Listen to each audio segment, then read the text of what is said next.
అదృష్ట రత్నాలయం జ్యువెల్స్ అదృష్ట రత్నం అష్టైశ్వర్యాలకు మహానిలయం. అసలు ఈ జ్యోతిష్యం అనేది ఎంతవరకు ఒక కీలక పాత్ర పోషిస్తుంది ప్రతి మనిషికి కూడా? జ్యోతిష్యం నమ్మాలా వద్దా అనేది పక్కన పెడితే సర్వం సంకనాగిపోయినా ఎవడు పట్టించుకోడు. కానీ వినాయక చవితి ముందు రోజు మాత్రం నిద్రలేస్తారు వీళ్ళందరూ. కొన్ని లక్షల మంది రోజు మందు తాగి సిగరెట్ తాగి వస్తుంటే ఎవరికే ఉండదు. కానీ ఖచ్చితంగా దీవాళి ముందు రోజు మనం కాల్చే క్రాకర్స్కి మాత్రమే వీళ్ళు విజృంభిస్తుంది. బ్యూటీ పార్లర్కి పోయినప్పుడు ఈ మంగళసూత్రాన్ని తీసి అట్లా పక్కకు పెడతారు. ఈ జ్యోతిష్యం గురించి విమర్శించే వాళ్ళ సంఖ్య ఎందుకు ఎక్కువైంది అంటే, అసలు హిందూ మతానికి థ్రెట్ ఎవరితోనుంది? హిందువులతోనే ఉంది. శుభమా అంటూ పెళ్లి చేసుకుంటే విడిపోమని చెప్తున్నాడు వేణుస్వామి అంటే దాన్ని శుభమా అని చెప్పరు నాయన. శాస్త్రాలు కానీ దైవత్వం కానీ తగ్గేదే లేదు, ముందుకెళ్తానే ఉంది. జాతకంలో ఈ దశలను బట్టే గానీ మనం తీసుకుంటున్న ఆహార అలవాట్లను బట్టి కాదంటారా?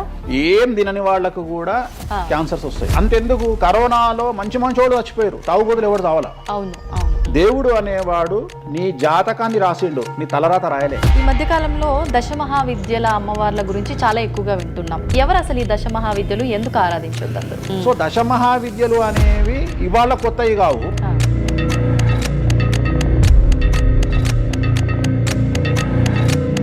అరుణాచలం ఎవరికి తెలిసి పాలటి వరకు? ఎందుకు అరుణాచలానికి పొలోమంటే వెళ్ళిపోతున్నారు అంటే చాగంటి కోటేశ్వరరావు గారు చెప్పడం వల్ల నీకు అరుణాచలం తెలిసింది. మరి అరుణాచలం విషయంలో ఇదే డిస్కషన్ ఎందుకు వస్తలేదు?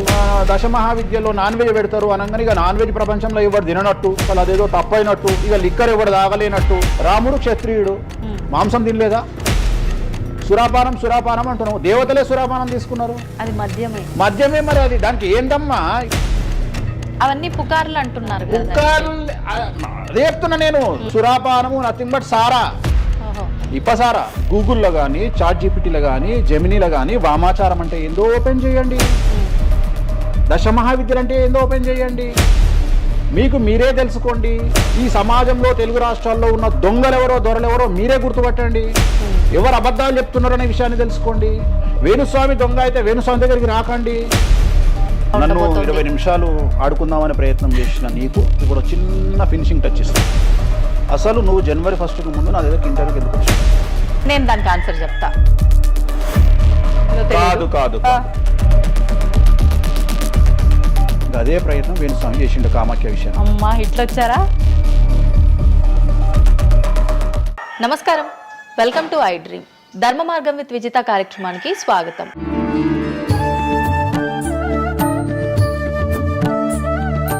ప్రస్తుతం మనతో పాటు ఉన్నారు ప్రముఖ జ్యోతిష్యులు వేణుస్వామి గారు. ఇప్పుడు వారితో మాట్లాడి మరిన్ని విషయాలు తెలుసుకుందాం. ముఖ్యంగా మనకెన్నో సందేహాలు ఉంటూ ఉంటాయి, వాటి గురించి అడిగి తెలుసుకునే ప్రయత్నం చేద్దాం. నమస్కారం అండి. నమస్తే తల్లి. ఓం నమో వెంకటేశాయ. వెంకటాద్రి సంస్థానం బ్రహ్మాండే నాసికించిన వెంకటేశ సమోదేవో నా భూతో నా భవిష్యతి. గురుగారు, చాలా వరకు ప్రస్తుత రోజుల్లో జ్యోతిష్యాన్ని ఎక్కువగా నమ్ముతున్నారేమో అనిపిస్తూ ఉంటుంది. సేమ్ టైం మళ్ళీ జ్యోతిష్యం మూఢనమ్మకము అని చెప్పి కొట్టిపారేసే వాళ్ళు కూడా ఎక్కువైపోయారేమో అనిపిస్తుంది. అసలు ఈ జ్యోతిష్యం అనేది ఎంతవరకు ఒక కీలక పాత్ర పోషిస్తుంది ప్రతి మనిషికి కూడా? సో జ్యోతిషం అనేది నువ్వు చెప్పినట్టుగా ప్రతి మనిషికి ఒక ఫేసు 2 ఫేసులు ఉంటాయి. కానీ కొంతమందికి చాలా ఫేసెస్ ఉంటాయి. ఉదాహరణ వేణుస్వామికి 2 ఫేసులు ఉండొచ్చు. అంటే సామాజికంగా ఒకటి, ప్రైవేట్గా ఒకటి. కానీ సమాజంలో ప్రస్తుతము తెలుగు రాష్ట్రాల్లో ఒక మనిషికి 5 ముఖాలు ఉన్నాయి. అంటే తెలుగు రాష్ట్రాలు అని ఎందుకు చెప్తున్నానంటే, భారతదేశాన్ని మొత్తం కంపేర్ చేసినప్పుడు భారతదేశానికి సంబంధించినటువంటి రాజకీయాలు వేరు, తెలుగు రాష్ట్రాల రాజకీయాలు వేరు. భారతదేశం సోషల్ మీడియా వేరు, తెలుగు రాష్ట్రాల సోషల్ మీడియా వేరు. భారతదేశం న్యూస్ ఛానల్స్ వేరు, తెలుగు రాష్ట్రాల న్యూస్ ఛానల్స్ వేరు. సో ప్రతిదీ తీసుకుంటే తెలుగు రాష్ట్రాలకు సంబంధించి చాలా ప్రత్యేకమైనటువంటి స్టైల్లో మనం ప్రజెంట్ వెళ్తా ఉన్నాము. ప్రత్యేకించి తెలుగు రాష్ట్రాలు ఇంతకుముందు ఒకటే రాష్ట్రానికి పరిమితం అయ్యి ఉండే, అది ఇప్పుడు హైదరాబాద్ కూడా అంటుకుంది. సో 2 రాష్ట్రాలు ఇంచుమించుగా సేమ్ స్టైల్లో వెళ్తున్నాయి. సో జ్యోతిష్యం నమ్మాలా వద్దా అనేది పక్కన పెడితే, ఎప్పుడే కానీ దేని గురించి ఎవరు మాట్లాడినా 2-3 విషయాల గురించి మాట్లాడతారు. ఒకటి ఐడెంటిటీ, ఒకటి బ్రాండు, ఒకటి ప్రత్యేకించి పిఆర్ స్ట్రాటజీ. ఇప్పుడు బ్రాండ్ అనేది వేణుస్వామి అంటే ఒక బ్రాండ్. వేణుస్వామి జ్యోతిషం గురించి మాట్లాడుతున్నాడు అంటే చాలా మంది వెయిట్ చేస్తారు, జరిగిందా జరగలేదని విశ్లేషించుకుంటారు. అదొక పద్ధతి. వేణుస్వామిని విమర్శించే వాళ్ళు ఏం చేస్తారంటే వాళ్ళు ఐడెంటిటీ క్రైసిస్లో ఉంటారు. సో వాళ్ళు వేణుస్వామిని విమర్శించినా లేకపోతే ఒక పెద్ద వ్యక్తిని విమర్శించినా వాళ్లకు దానివల్ల ఐడెంటిటీ వస్తుంది. మామూలుగా వాళ్ళు విమర్శిస్తే ఎవడు పట్టించుకోడు, వేణుస్వామిని విమర్శిస్తే పట్టించుకుంటారు. అలా కాకుండా కొంతమంది ఇది ఏమంటారు హేతువాదులు అనొచ్చు, లేదంటే నాస్తికులు అనొచ్చు, ఇంకోటి అనొచ్చు. సో వీళ్ళందరూ ఏంటంటే ప్రత్యేకించి హిందూ మతానికి సంబంధించిన జ్యోతిష్యం గురించి మాట్లాడతారు, హిందూ మతానికి సంబంధించిన పండుగల వినాయకుని గురించి మాట్లాడతారు. మొత్తం ప్రపంచమంతా పొల్యూటెడ్ అయ్యి కలుషితమై సర్వం సంకనాగిపోయినా ఎవడు పట్టించుకోడు, కానీ వినాయక చవితి ముందు రోజు మాత్రం నిద్రలేస్తారు వీళ్ళందరూ. అట్లనే అసలు ఈ ప్లాస్టిక్ వల్ల అసలు నూనె ఎట్లా వస్తుంది, ఎందుకంటే 90 రూపాయలకు 1 కిలో నూనె ఎట్లా తింటున్నాం మనము అని ఆలోచించాడు ఎవరు లేడు. కొన్ని లక్షల మంది రోజు మందు తాగి సిగరెట్ తాగి సస్తుంటే ఎవరికే ఉండదు, కానీ ఖచ్చితంగా దీవాళి ముందు రోజు మనం కాల్చే క్రాకర్స్కి మాత్రమే వీళ్ళు విజృంభిస్తాడు. సో ఇవన్నీ కూడా ఐడెంటిటీ క్రైసిస్ అవ్వచ్చు, లేదా పని కట్టుకుని విమర్శించలు అవ్వచ్చు. మనం ఏం నమ్ముతాము అంటే లెక్కలు నమ్ముతాం. 2002కు పూర్వము 2002 తర్వాత తీసుకుంటే జ్యోతిష్యాన్ని నమ్మేవారి సంఖ్య, హిందూ మతాన్ని నమ్మేవారి సంఖ్య 9% పెరిగింది.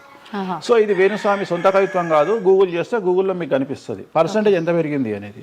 సో ఎప్పుడే కానీ గుర్తుంచుకోవాల్సింది ఏంటి అంటే మనము సైంటిఫిక్గా సైన్స్ పరంగా మనం ఎంత ముందుకెళ్తామో మన జెన్జీ జనరేషన్ ఆల్ఫా జనరేషన్లు ఎంత ఫాస్ట్గా వస్తాయో ఎట్ ది సేమ్ టైము దేవుళ్ళ మీద నమ్మకాలు కూడా అదే పరిస్థితుల్లో ఉంటాయి. కాకపోతే ఇక్కడ ఏంటి అంటే ఒకటి ఎక్స్ప్రెసివ్ అవ్వచ్చు, ఎక్స్ప్రెసివ్ కాకపోవచ్చు. ఎందుకు పెరిగాయి అంటారు ఈ పర్సంటేజ్ మీరు అన్నట్లుగా? అంటే ఖచ్చితంగా కష్టాల ప్రాబ్లం. అంటే ఇక్కడ కష్టాల కంటే కూడా కాంపిటీషన్ అని చెప్తాను నేను. సో ఇప్పుడు ఏమైపోయింది అంటే విపరీతమైనటువంటి కాంపిటీషన్లోకి నెట్టబడ్డాం మనం అందరము కూడా. అంటే ఏమైపోయింది అంటే ఒక 1990కి పూర్వము మనం సంపాదించుకునే సొమ్మంతా కూడా దాచిపెట్టుకొని ఆ డబ్బును దాచుకొని మన కుటుంబాలు తింటాయి, మన పిల్లలు తింటాయి అనే ఆలోచన ఉండేది. 2000 సంవత్సరం తర్వాత ఏమైపోయింది అంటే మనం సంపాదించుకున్నది మనమే ఎంజాయ్ చేయాలి, ఒక కారు కొనుక్కోవాలి, సో లగ్జరీ లైఫ్ లీడ్ చేయాలి, 10 మందికి చూపించుకోవాలి. అంటే స్వతహాగా అనుభవించడం కంటే కూడా 10 మందికి చూపించుకోవాలి అనేటువంటి ఒక పనికిమాలిన భావన జనాల్లో చాలా వచ్చింది. ఇది ఎంతవరకు కరెక్ట్ అంటే? తప్పు చెప్తున్నా. ఇప్పుడు ఉదాహరణ ఇన్ఫ్లుయెన్సర్స్ చూస్తుంటే అసలు యాక్చువల్గా వినాయక చవితి అనేది చవితి రోజు చేసుకోవాలి, కానీ వీళ్ళు ఏం చేస్తున్నారు వినాయక చవితికి 2 రోజుల ముందరనే వినాయక చవితి చేసుకొని దాన్ని మొత్తం ఎడిట్ చేసి అంతా చేసి వినాయక చవితి నాడు పోస్ట్ చేస్తారు. సో దీనివల్ల వాళ్ళ ఖచ్చితంగా ఎఫెక్ట్ అవుతుంది. ఎందుకు ఎఫెక్ట్ అవుతుంది అంటే ఇప్పుడు మాంగళ్యం ఉంది, ఉదాహరణ మెడలో మంగళసూత్రం అనేది ధరిస్తారు అమ్మాయిలు. వీళ్ళు ఏం చేస్తున్నారు ఈ మధ్యన అంటే కొంతమంది అమ్మాయిలు వెస్ట్రన్ కల్చర్కు బానిసలైన అమ్మాయిలు ఏం చేస్తారంటే దాన్ని ఏమంటారు బ్యూటీ పార్లర్కి పోయినప్పుడు ఈ మంగళసూత్రాన్ని తీసి అట్లా పక్కకు పెడతారు. సో మళ్ళీ ఎప్పుడైతే నువ్వు ఆ మంగళసూత్రాన్ని వేసుకుంటున్నావో ఆ సమయం కనుక మంచిది కాకపోతే ఎఫెక్ట్ అవుతుంది ఫ్యామిలీ. సో అందుకని నువ్వు చేసేటువంటి వినాయక చవితి పూజ కరెక్ట్ సమయంలో చేయకపోతే అది నెగిటివ్ అయ్యేటువంటి అవకాశం ఉంది.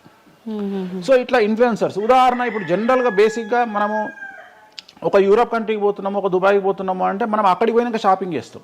కానీ ఇప్పుడు ఉన్నటువంటి జనరేషన్లో వీళ్ళందరూ ఏంది ఇక్కడ షాపింగ్ చేసి మళ్ళీ అక్కడ షాపింగ్ చేస్తారు. అంటే చాలా విచిత్రం అయిపోయింది. అంటే ఖచ్చితంగా సంవత్సరానికి ఒక 10 డొమెస్టిక్ టూర్లు, ఖచ్చితంగా సంవత్సరానికి ఒక 5 ఇంటర్నేషనల్ టూర్స్. ఇవన్నీ దేనికోసము అంటే సమాజానికి మా దగ్గర డబ్బులు ఉన్నాయి అని చూపించుకోవడం కోసము, ఆర్భాటాల కోసము. సో నేను జనరల్గా ఏం చెప్తా అంటే first build your own brand. First brand build చేసుకున్నాక తర్వాత నువ్వు బ్రాండ్లకు అలవాటుగా. ఇప్పుడు ఒక అనామకుడు ఒక మామూలు మనిషి రేంజ్ రోవర్ కార్ వేసుకొని వస్తే జనాలందరూ రేంజ్ రోవర్ కార్ను చూస్తారు. అదే ఒక సూపర్ స్టార్ ఒక ప్రభాస్ ఒక మహేష్ బాబు వస్తే మహేష్ బాబుని చూస్తారు, ప్రభాస్ని చూస్తారు, కానీ కార్ను చూడరు. సో నేనేమంటే ఫస్ట్ నువ్వు దాన్ని తయారు చేసుకో. ఇప్పుడు ఉదాహరణ ఒక బాలీవుడ్ హీరోయిన్ ఉంది, ఆ బాలీవుడ్ హీరోయిన్ ఒక ఎల్వి హ్యాండ్ బ్యాగ్ వేసుకుంది, సపోజ్ అది ఫేకే అనుకుందాం, బట్ జనాలు అందరూ అది ఒరిజినల్ అనుకుంటారు. అదే ఒక మామూలు అమ్మాయి నిజంగానే ఎల్వి బ్రాండ్ వేసుకుంది, కానీ అది ఫేక్ అనుకుంటారు. సో అందుకని ఫస్ట్ నీ బ్రాండ్ నువ్వు నిలబెట్టుకున్న తర్వాత అప్పుడు నువ్వు బ్రాండ్స్ జోలికి వెళ్ళు.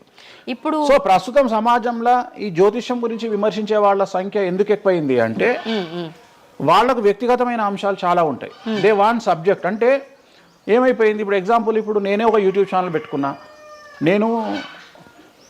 నన్ను నేను ఓన్గా జర్నలిస్ట్గా నన్ను నేను గుర్తించుకున్నా, నాకు సబ్జెక్ట్ కావాలి అంటే అట్లీస్ట్ నేను ప్రతిరోజు కనీసం ఒక 10 నుండి 15 వీడియోలు చేయాలి అంటే నాకు ఆ మనిషితో పని లేదు, ఆ వ్యవస్థతో పని లేదు, ఆ సబ్జెక్టుతో పని లేదు.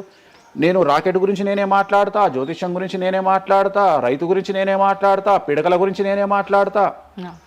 అంటే లాస్ట్కు నాకు కావాల్సింది ఏంది అంటే నాకు వ్యూవర్స్ కావాలి. అట్లీస్ట్ నాకు నేను పెట్టే సబ్జెక్టుకు నాకు తెలియకున్నా సరే దాని గురించి కంటి చూపు గురించి నేనే మాట్లాడతా, క్యాన్సర్ గురించి నేనే మాట్లాడతా, ఎయిడ్స్ గురించి నేనే మాట్లాడతా. అంటే కాదేది విమర్శకు అనర్హం. అంటే నీకు సబ్జెక్టు తెలుసా తెలియదా అంటే ఇంగితం ఉండేవాడు కంట్రోల్ చేసుకో. ఇప్పుడు నాకు సిగ్గు శరము ఇంగితం ఉంది. నేను ఇప్పుడు ఆ కెమెరామెన్ తీసేటువంటి కెమెరాకు సంబంధించి ఆయన ఎట్లా పెట్టాలి ఫోకస్, ఆయన లెన్స్ ఎంత అడ్జస్ట్ చేసుకుంటాడు ఏంది అనేది నాకు సంబంధం లేని వ్యవహారం. కానీ నేను అసలు దానిలోకి వెళ్ళను.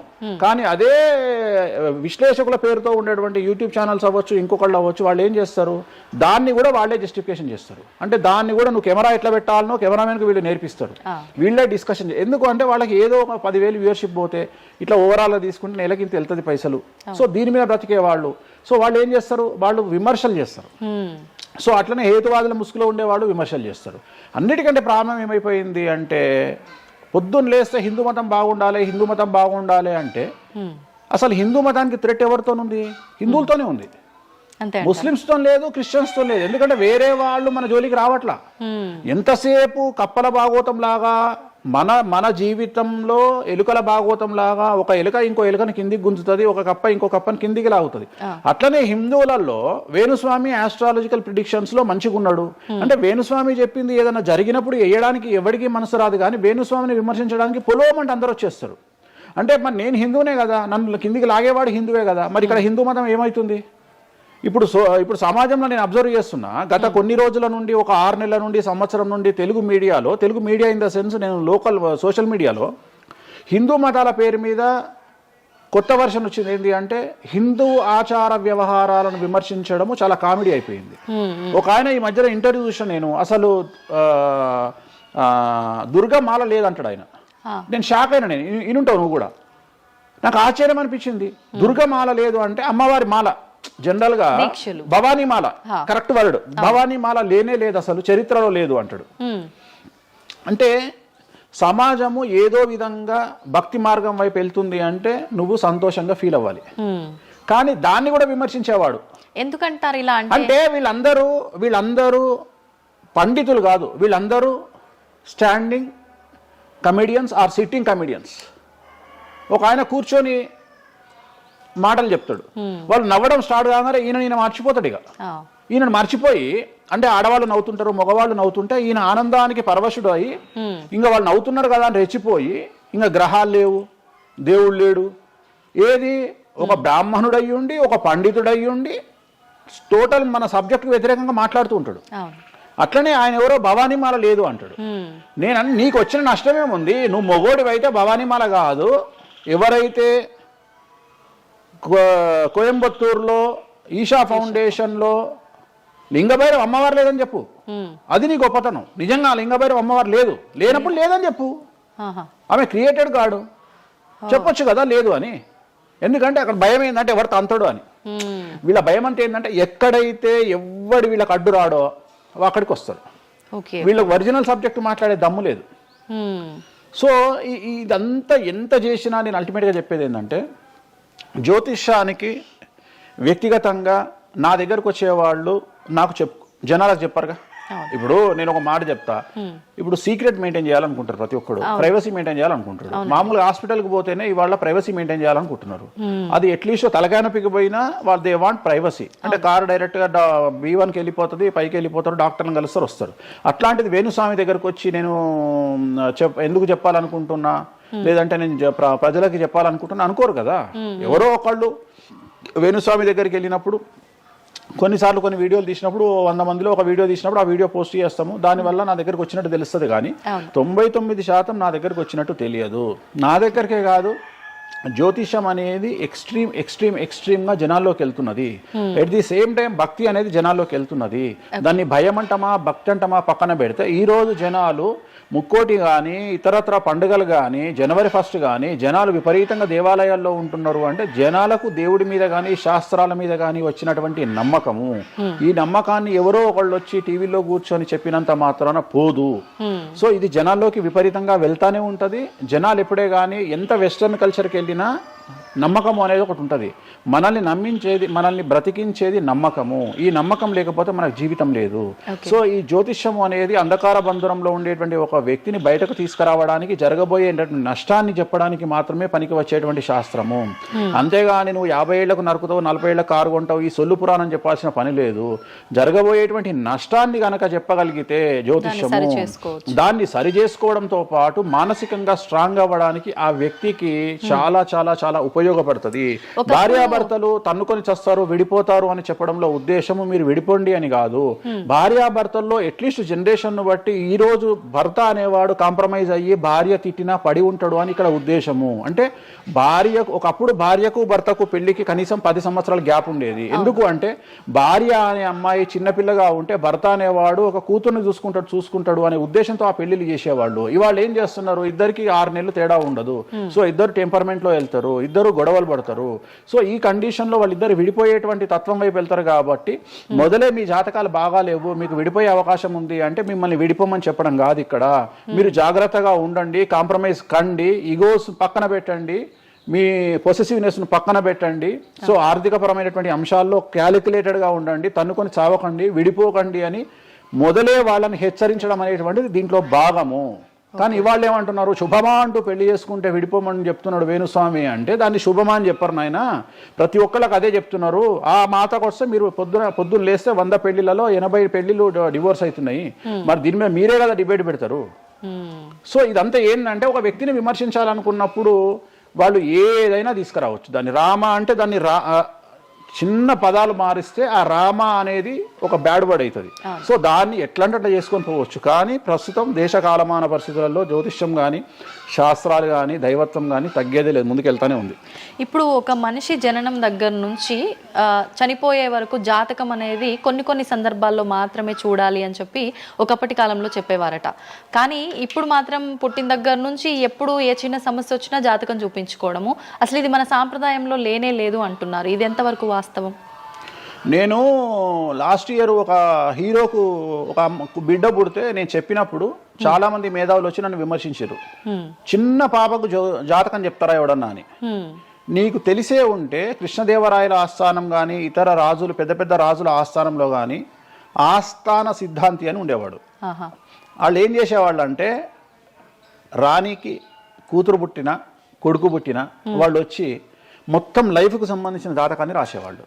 పుట్టడంతోనే ఈ అసలు పుట్టిన రోజే రాసేవాళ్ళు.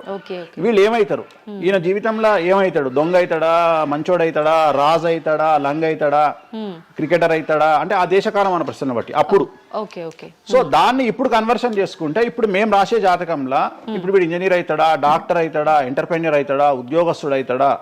సో ఇవన్నీ అంచనా వేగ ఒక మనిషి పుట్టినప్పటి నుండి లగ్నాన్ని బేస్ చేసుకొని 1వ నెంబరు అంటే లగ్నము నుండి 12వ నెంబరు అంటే వ్యయము 1 నుండి 12 గడులను కనుక తీసుకొని రాస్తే ఆ మనిషి ఎప్పుడు పుట్టి ఏమేం చేస్తాడు, ఎప్పుడు చనిపోతాడు అనేది వెరీ క్లియర్గా మెన్షన్ చేయవచ్చు. సో ప్రతి రోజు జాతకాన్ని వేసుకోవచ్చు, ప్రతి నెల జాతకాన్ని వేసుకోవచ్చు. గోచారము గ్రహచారము అని 2 ఉంటాయి. గోచారము అంటే ప్రస్తుతం జరిగేటువంటి గ్రహాల యొక్క గమనం ఏ విధంగా ఉంది అని తెలియజేసేది గోచారము. గ్రహచారము అంటే పుట్టినప్పుడు దాన్ని బేస్ చేసుకొని రాసేది గ్రహచారము. జనరల్ గా తెలుగు రాష్ట్రాల్లో చాంద్రమానాన్ని మాత్రమే బేస్ చేసుకొని జాతకాలు రాస్తారు. కానీ వేణుస్వామి ఒక్కడే చాంద్రమానము, సౌరమానము, బార్హస్పత్యమానము అనే 3 విభాగాలను బేస్ చేసుకొని జాతకాలు రాస్తాడు. చాంద్రమానము అంటే చంద్రుడిని బేస్ చేసుకొని రోజున్నర పాటు చంద్రుడు ఒక రాశిలో ఉండేదాన్ని చాంద్రమానము అంటారు. ఇది మన దక్షిణ భారతదేశంలో వాడతాము. సౌరమానము అంటే సూర్యుడు, రవి ఒక నెలలో ఒక రాశిలో ఉంటాడు, దాన్నే మనం సౌరమానము అంటాము. అలాగే బార్హస్పత్యమానము అంటే బృహస్పతిమానము, సంవత్సరం పాటు గురువు ఒక రాశిలో ఉండేదాన్ని బార్హస్పత్యమానము అంటాము. మనము పుట్టినప్పటి నుండి కనీసము నాకు తెలిసి గత 1000 సంవత్సరాలు లేనటువంటి చరిత్ర ఈ సంవత్సరము 2026లో మనం చూడబోతా ఉన్నాము. గురువు ఒకే సమయములో 6 నెలల్లో 3 రాసుల్లోకి ప్రవేశిస్తా ఉన్నాడు. అంటే జనరల్ అరుదు కాదు, అసలు మనం ఎప్పుడు చూడలే. అందుకనే ఈ సంవత్సరం చాలా పెను సంచలనాలు ఉంటాయి. 2026లో గురువు మిథునం, కర్కాటకం, సింహం 3 రాశుల్లోకి వచ్చి మళ్ళీ రివర్స్ వస్తున్నాడు కర్కాటకానికి. సో చాలా విచిత్రమైనటువంటి ఒక గమనాన్నిగా మనం చూడాల్సి వస్తుంది. ఇది చాలా పెను సంచలనాలకు అంటే సృష్టిలోనే ఒక విచిత్రమైనటువంటి అనుభూతిని మనం పొందబోతా ఉన్నాము, మంచి చెడులు పక్కన పెడితే. సో ఇలాంటి పరిస్థితి నుండి జాతకాలను విశ్లేషించడము ఇవన్నీ కూడా నడుస్తాయి. ఇప్పుడు కొన్నిసార్లు మనిషి కొన్ని సందర్భాల్లో ఇబ్బంది వచ్చినప్పుడు నా తలరా తింటే భగవంతుడు ఇంకా రాసేశాడు, నేనేం మార్చలేను అంటుంటారు. కొన్నిసార్లు భగవంతుడిని పక్కన పెట్టి, తలరాతను పక్కన పెట్టి మనం గట్టిగా ఒకటి అనుకుంటే అయిపోతుంది అని అంటూ ఉంటారు. మీరు ముందుగానే ఒక శిశువు జననం అయినప్పుడే వాళ్ళ మొత్తం లైఫ్కి సంబంధించిన జాతకం ఇవ్వగలుగుతాము అన్నారు. మరి ఇప్పుడు మధ్యలో ఇప్పుడు చెప్తున్న వాళ్ళ విధానాలను బట్టి మనం అనుకుంటే అయిపోతుంది, ఏదైనా మనం ప్రయత్నం చేస్తే మారుతుంది, భగవంతుడు దాన్ని మార్చేస్తాడు కొన్ని ప్రయత్నాల వల్ల అంటారు. ఈ రెండిట్లో అసలు దేన్ని నమ్మాలంటారు? ఇప్పుడు భగవంతుడు రాసినాడు, మన జాతకము మారదు, మన తలరాత మారదు అని అనుకుంటే అలాంటి వాళ్ళందరినీ మనం చేయాల్సింది ఏంటంటే, వాళ్ళకి ఎవరికైనా హార్ట్ అటాక్ రాగానే వాళ్ళని అట్లనే బెడ్ మీద కూర్చోబెట్టి ఎదురుగా ఫోటో పెట్టి దేవుని మొక్కుమని చెప్పాలి. హాస్పిటల్కి ఎవరిని పంపించొద్దు. ఎందుకంటే తలరాత కదా, భగవంతుడు రాసేసిండు కదా. మరి ఎందుకు మరి అనవసరంగా అంబులెన్స్కి ఫోన్ చేయడము, హాస్పిటల్కి వెళ్ళడం ఎందుకు? పనిలేని పని కదా. అంటే నీ ప్రయత్నము హార్ట్ అటాక్ వచ్చినా కానీ నిన్ను తీసుకుపోయి హాస్పిటల్లో అడ్మిట్ చేస్తున్నారు.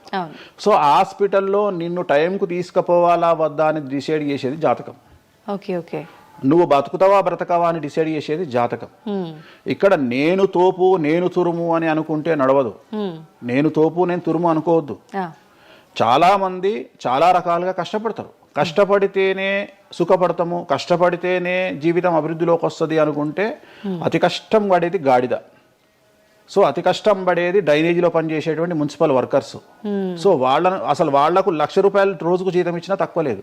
అంటే వాళ్ళు ఊడ్చే చెత్త, వాళ్ళు తీసే చెత్త ఈ ప్రపంచంలో ఎవరు భరించలేరు. అలాంటిది వాళ్ళు చేసే కష్టం మీద కంపేర్ చేస్తే ఈ ప్రపంచంలో ఇక కష్టం చేసే మనుషులే లేరుగా. మరి అలాంటి వారికి మనం ఇచ్చే జీతం ఎంత? 40,000, 50,000. కానీ వాళ్లకు కనీసం నెలకు 40 లక్షలని ఇవ్వాలి. అంటే నువ్వు చేసే కష్టానికి కాకుండా నువ్వు తెలివితో చేసే కష్టానికే విలువ ఎక్కువ. హార్డ్ వర్క్ కాకుండా smart work exactly smart work నమ్ముకోవాలి. సో రెండవది, నేను కష్టపడితే అసలు రానే రాదు. నువ్వు కష్టపడడం కాదు, నువ్వు తెలివిగా కష్టపడు, కసిగా కష్టపడు. సో అందరికంటే భిన్నంగా ముందుకెళ్ళు. సో దీంట్లో లోకులు నీ మీద రాళ్లు వేస్తారు, దీంట్లో లోకులు నిన్ను సమాజంలో టార్గెట్ చేస్తారు. So there is no development in comfortable zone. నువ్వు కంఫర్టబుల్ జోన్ దాటిన తర్వాతనే నీ జీవితంలో నీ కష్టాలు అనేవి స్టార్ట్ అవుతాయి. ఆ కష్టాలు స్టార్ట్ అయిన తర్వాత అభివృద్ధి అనేది ఏర్పడుతుంది. సో నువ్వు ఉద్యోగానికి అలవాటైనవు అంటే జీవితంలో నువ్వు ఉద్యోగంలోనే ఉండిపోతావు. నువ్వు రిస్క్ తీసుకొని సంవత్సరం పాటు ఖాళీగా కూర్చోవడానికి ట్రై చేసి నువ్వేదో వ్యాపారం చేసుకోనో ఇంకేదో చేసుకోనో ముందుకు రావడానికి ప్రయత్నం చేస్తే అప్పుడు నువ్వు తోపవుతావు. సో ఇక్కడ నువ్వు ఎంత టార్గెట్ చేసినావు, జీవితంలో ఎంత డబ్బు సంపాదిస్తున్నావు అనే దాని మీద నువ్వు తీసుకునే రిస్క్ ఆధారపడి ఉంటుంది. నువ్వు తీసుకునే రిస్క్ను బేస్ చేసుకుని నీ లైఫ్లో డెవలప్మెంట్ అనేది ఆధారపడి ఉంటుంది. అంతేగాని నేను నార్మల్గానే ఉంటా, నాకు డబ్బులు రావాలి అంటే రావు. ఎట్ ది సేమ్ టైము నాకు జ్యోతిష్యము అనేటువంటిది ఎలాంటిది అంటే, డాక్టర్ దగ్గరికి పోయినప్పుడు బ్లైండ్గా కాలో చెయ్యో ఇరిగినప్పుడు డాక్టర్ దగ్గరికి పోయినావు, డాక్టర్ ఏమంటాడు? ఫస్ట్ ఎక్స్రే తీసుకొని రా అంటాడు. అదే జ్యోతిష్యం. ఆ ఎక్స్రే అనేదే నీ లగ్నం, ఎక్స్రే అనేదే నీ కుండలి. సో నువ్వు తీసుకున్న ఎక్స్రే, నువ్వు ఎట్లయితే డాక్టర్ దగ్గరికి పోయినప్పుడు ఎక్స్రే ఎట్లయితే పనిచేస్తుందో, నీ కష్టం వచ్చినప్పుడు నిన్ను కష్టాల నుండి బయటికి తీసుకురావడానికి జ్యోతిష్యం అనేది ఎక్స్రే లాగా ఉపయోగపడుతుంది. ఆ ఎక్స్రే అంటే నీ కుండలి చూసినప్పుడు నీకు ఈ సబ్జెక్ట్లో ఈ ప్రాబ్లం ఎందుకు వచ్చింది, ఒక వ్యక్తికి హార్ట్ అటాక్ ఎందుకు వచ్చింది అంటే ఆయన జాతకంలో రవి కేతువు లేదా శని దృష్టి రవి మీద, లేదా కుజ రవులు 8వ ఇంట్లోనో లేకుంటే 6వ ఇంట్లోనో వ్యయంలో ఉన్నప్పుడు, అలాగే రవి కేతువులు 12వ ఇంట్లో కలిసి ఉన్నప్పుడు, అలాగే 6వ ఇంట్లో కలిసి ఉన్నప్పుడు, సో ఆ సందర్భంలో ఆ గ్రహ చిత్రంలో, ఆ దశా చిత్రంలో ఆ దశ వచ్చినప్పుడు, అంతర్దశ వచ్చినప్పుడు, ఏలినాటి శనిలోనో, ఆ షష్టమ శనిలోనో, అష్టమ శనిలోనో ఈ హార్ట్ అటాక్ అనేది వస్తుంది. అంటే జాతకంలో ఈ దశలను బట్టే కానీ మనం తీసుకుంటున్న ఆహార అలవాట్లను బట్టి కాదంటారా? ఏం తినని వాళ్ళకు కూడా క్యాన్సర్స్ వస్తాయి, గుర్తుంచుకోవాలి. ఏం తినని వాళ్ళకు కూడా క్యాన్సర్లు వస్తాయి. చాలా మందికి ప్రస్తుతం సమాజంలో నాన్ వెజ్ తిననటువంటి వాళ్లకు కొలన్ క్యాన్సర్ వచ్చినటువంటి సంఘటనలు నాకు వేలల్లో తెలుసు. సో ఏం తప్పు చేస్తున్నారని అమ్మాయిలకు బ్రెస్ట్ క్యాన్సర్ వస్తుంది? ఆన్సర్ చెప్పు. Question mark. అవునా కాదా? థైరాయిడ్తో ఏం పని చేస్తున్నాం? థైరాయిడ్ ప్రాబ్లం వచ్చింది, సరే ఉదాహరణ లంగ్స్ క్యాన్సర్ అంటే నువ్వు సిగరెట్ తాగితే వచ్చింది. కానీ నువ్వు నమ్మవో 100 మందిలో 40 మందికి లంగ్స్ క్యాన్సర్ వచ్చిన వాళ్ళకు సిగరెట్ అలవాట్లేదు. ఎందుకు వచ్చింది? ఓకే. సో చాలా మంది అంతెందుకు కరోనాలో మంచి వాళ్ళు చచ్చిపోయారు, తాగుబోతులు ఎవరు తావాలా? అవును అవును. అసలు దీని మీద కదా నువ్వు సైంటిస్ట్ రీసెర్చ్ చేయాల్సింది. ఇంతమందిని చూసినా మనం రోడ్డు మీద బిచ్చమెత్తుకునేవాడు ఎవరు చచ్చిపోలే, ఎందుకు అంటే వాడి డైజెషన్ సిస్టమ్ అంత స్ట్రాంగ్ ఉంది, వాడి ఇమ్యూనిటీ పవర్ అంత స్ట్రాంగ్ ఉంది. అట్లనే మందు తాగే వాడి ఇమ్యూనిటీ పవర్ అంత స్ట్రాంగ్ ఉంది. తాగుబోతులు ఎవరు చచ్చిపోలే కరోనాలో. సో ఇవన్నీ నువ్వు ఎలా చనిపోతావు, ఏ రోగం వస్తుంది, ఏంది అనేది జ్యోతిష్యం ప్రిడిక్ట్ చేయగలుగుతుంది. జ్యోతిష్యం అనేది నీ లైఫ్ను డిసైడ్ చేసింది కాదు, నీ లైఫ్ను ఎలా మార్చుకోవాలి అనేది జ్యోతిష్యం డిసైడ్ చేస్తుంది. దేవుడు అనేవాడు నీ జాతకాన్ని రాసిండు, నీ తలరాత రాయలే. ఇక్కడ గుర్తుంచుకోవాల్సింది ఏంటంటే నువ్వు ఏ సమయంలో పుట్టాలి అనేది డిసైడ్ చేసింది ఎవరు? దేవుడు. సో నువ్వు పుట్టినప్పుడు 9 గ్రహాల కాంబినేషన్స్ ఎక్కడున్నాయి? లగ్నంలో ఎవరున్నారు, ద్వితీయంలో ఎవరున్నారు, తృతీయంలో ఎవరున్నారు, చతుర్థంలో ఎవరున్నారు, పంచమంలో ఎవరున్నారు, షష్టమంలో ఎవరున్నారు, వ్యయంలో ఎవరున్నారు. అంటే నీకు ఏ రోగాలు రావాలి, నీకు దోస్తులు ఎట్లాంటి వాళ్ళు ఉన్నారు, నీ కుటుంబంలో నీకు బంధువులతో గొడవలు అయితేయా కావా, నువ్వు డబ్బు ఎంత సంపాదిస్తావు, ఉద్యోగం వల్ల సంపాదిస్తావా, వ్యాపారం వల్ల సంపాదిస్తావా, లేకపోతే బెట్టింగ్లో పోయి నాశనం చేసుకుంటావా, లేకపోతే వ్యసనపరుడు పోయి నాశనం చేసుకుంటావా, సో అమ్మాయిలకు బానిసైతావా, అంటే ఇట్లాంటివన్నింటిని అనలైజ్ చేయగలిగినటువంటి శక్తి జ్యోతిష్యానికి ఉంది. జ్యోతిష్యము అనేది వేరు కాదు, నువ్వు ఏదైతే దేవుడు జాతకం రాసిండు, ఏదైతే తలరాత రాసిండు అంటుండో గదే గిది. అంటే పుట్టిన టైముని, ప్లేస్ని అన్నిటిని బట్టే ఈ ప్రిడిక్షన్. ఒక మనిషి పుట్టిన సమయాన్ని బేస్ చేసుకొని ఇప్పుడు నువ్వు మాట్లాడుతున్న దేవుడు రాసిన తలరాతనే జాతకం. తలరాత వేరు, జాతకం వేరు కాదు. నీ తలరాత అనేది ఈ లగ్నంలో ఉంది, ఈ కుండలిలో ఉంది, దీన్ని బేస్ చేసుకొని దీన్ని చేతిలో పట్టుకొని నువ్వు ముందుకెళ్తే నీకు ఏ ప్రాబ్లం ఉండదు. ఒక్కసారి జ్యోతిష్కుని సంప్రదిస్తే కాదు, నువ్వు ప్రతి సంవత్సరము లేదా 2.5 సంవత్సరాలకు ఒకసారి శని మారినప్పుడల్లా నీ జాతకం మారుతుంటది, గోచారంలో మారుతుంటది, గ్రహచారంలో మారుతుంటది. నువ్వు ఎలాంటి చర్యలు తీసుకోవాలి, ఎలాంటి జాగ్రత్తలు తీసుకోవాలి, నీకు వాహన ప్రమాదాలు ఎప్పుడు వస్తాయి, ఆరోగ్యపరమైన ఇబ్బందులు ఎప్పుడు వస్తాయి, న్యాయపరమైన ఇబ్బందులు ఎప్పుడు వస్తాయి, నువ్వు ఎదిగిన తర్వాత నీకు శత్రువులు పెరుగుతారు, నువ్వు ఎంత శుద్ధపూసైనా ఎంత మంచివాడివైనా నువ్వు సమాజంలో ఎదిగి ఒక కారు కొనుక్కొని ఒక ఇల్లు కొనుక్కొని నీ బతుకు నువ్వు బ్రతుకుతున్నా నీ మీద జనాలు ఏడ్చి చస్తారు, నీకు శత్రువులు అనేవాళ్ళు ఏర్పడతారు. నువ్వు మంచి చేసినా శత్రువులు వస్తారు, చెడు చేసినా శత్రువులు వస్తారు. సో ఇలాంటి వాళ్ళందరి నుండి నువ్వు ఎట్లా తప్పించుకోవడానికి ఏమేం పూజలు చేసుకోవాలి, ఏమేం న్యాయపరమైన జాగ్రత్తలు తీసుకోవాలి, వీటన్నిటినీ క్రోడీకరించి చెప్పగలిగిన వాడు జ్యోతిష్కుడు. కాకపోతే జ్యోతిష్కుడికి దేశ కాల మాన పరిస్థితులను బేస్ చేసుకొని జాతకం చెప్పగలగడం రావాలి.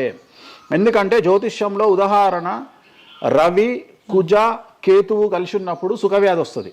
సో సుఖవ్యాధి అని మాత్రమే జ్యోతిష్యం చెప్పింది మాకు, అంతేగాని నీకు సిఫిలిస్, గనేరియా, ఎయిడ్స్, HIV అని చెప్పి రాయలే మాకు అక్కడ రాసింది ఏం రాసిండు, నీకు సుఖవ్యాధి వస్తుంది. కాకపోతే దేశకాలమాన పరిస్థితులను బట్టి ఏ వ్యాధులు వస్తున్నాయో దాన్ని అంచనా వేయగలిగిన శక్తి జ్యోతిష్కుడికి ఉండాలి. ఇప్పుడు కూడా నువ్వు ఇంజనీరింగ్ చేస్తున్నావు అంటే ఇంజనీరింగ్ ఇంకో 2 ఏళ్ళు అయితే పోతుంది. సో కొత్త ఏదో వస్తుంది, స్టడీస్ వస్తాయి. సో మనం మారుతూ ఉండాలి, మనం అప్డేట్ అవుతా ఉండాలి.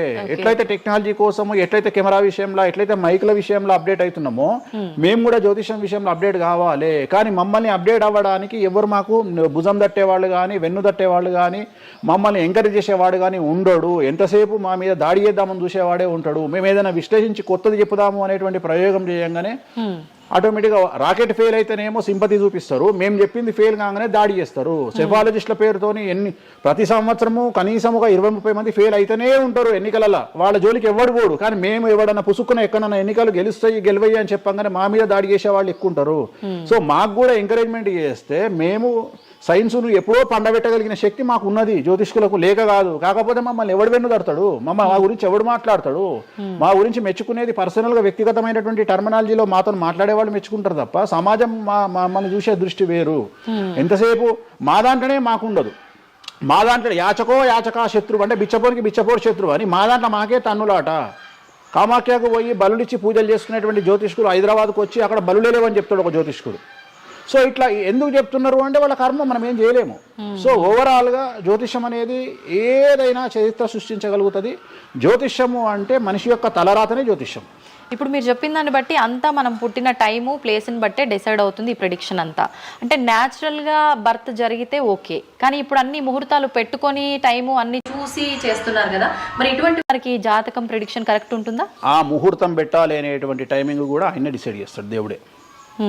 ప్రతిదీ మనం తోపులం అనుకుంటాం, నేను ఓన్గా ఆలోచిస్తున్నా అనుకుంటాడు.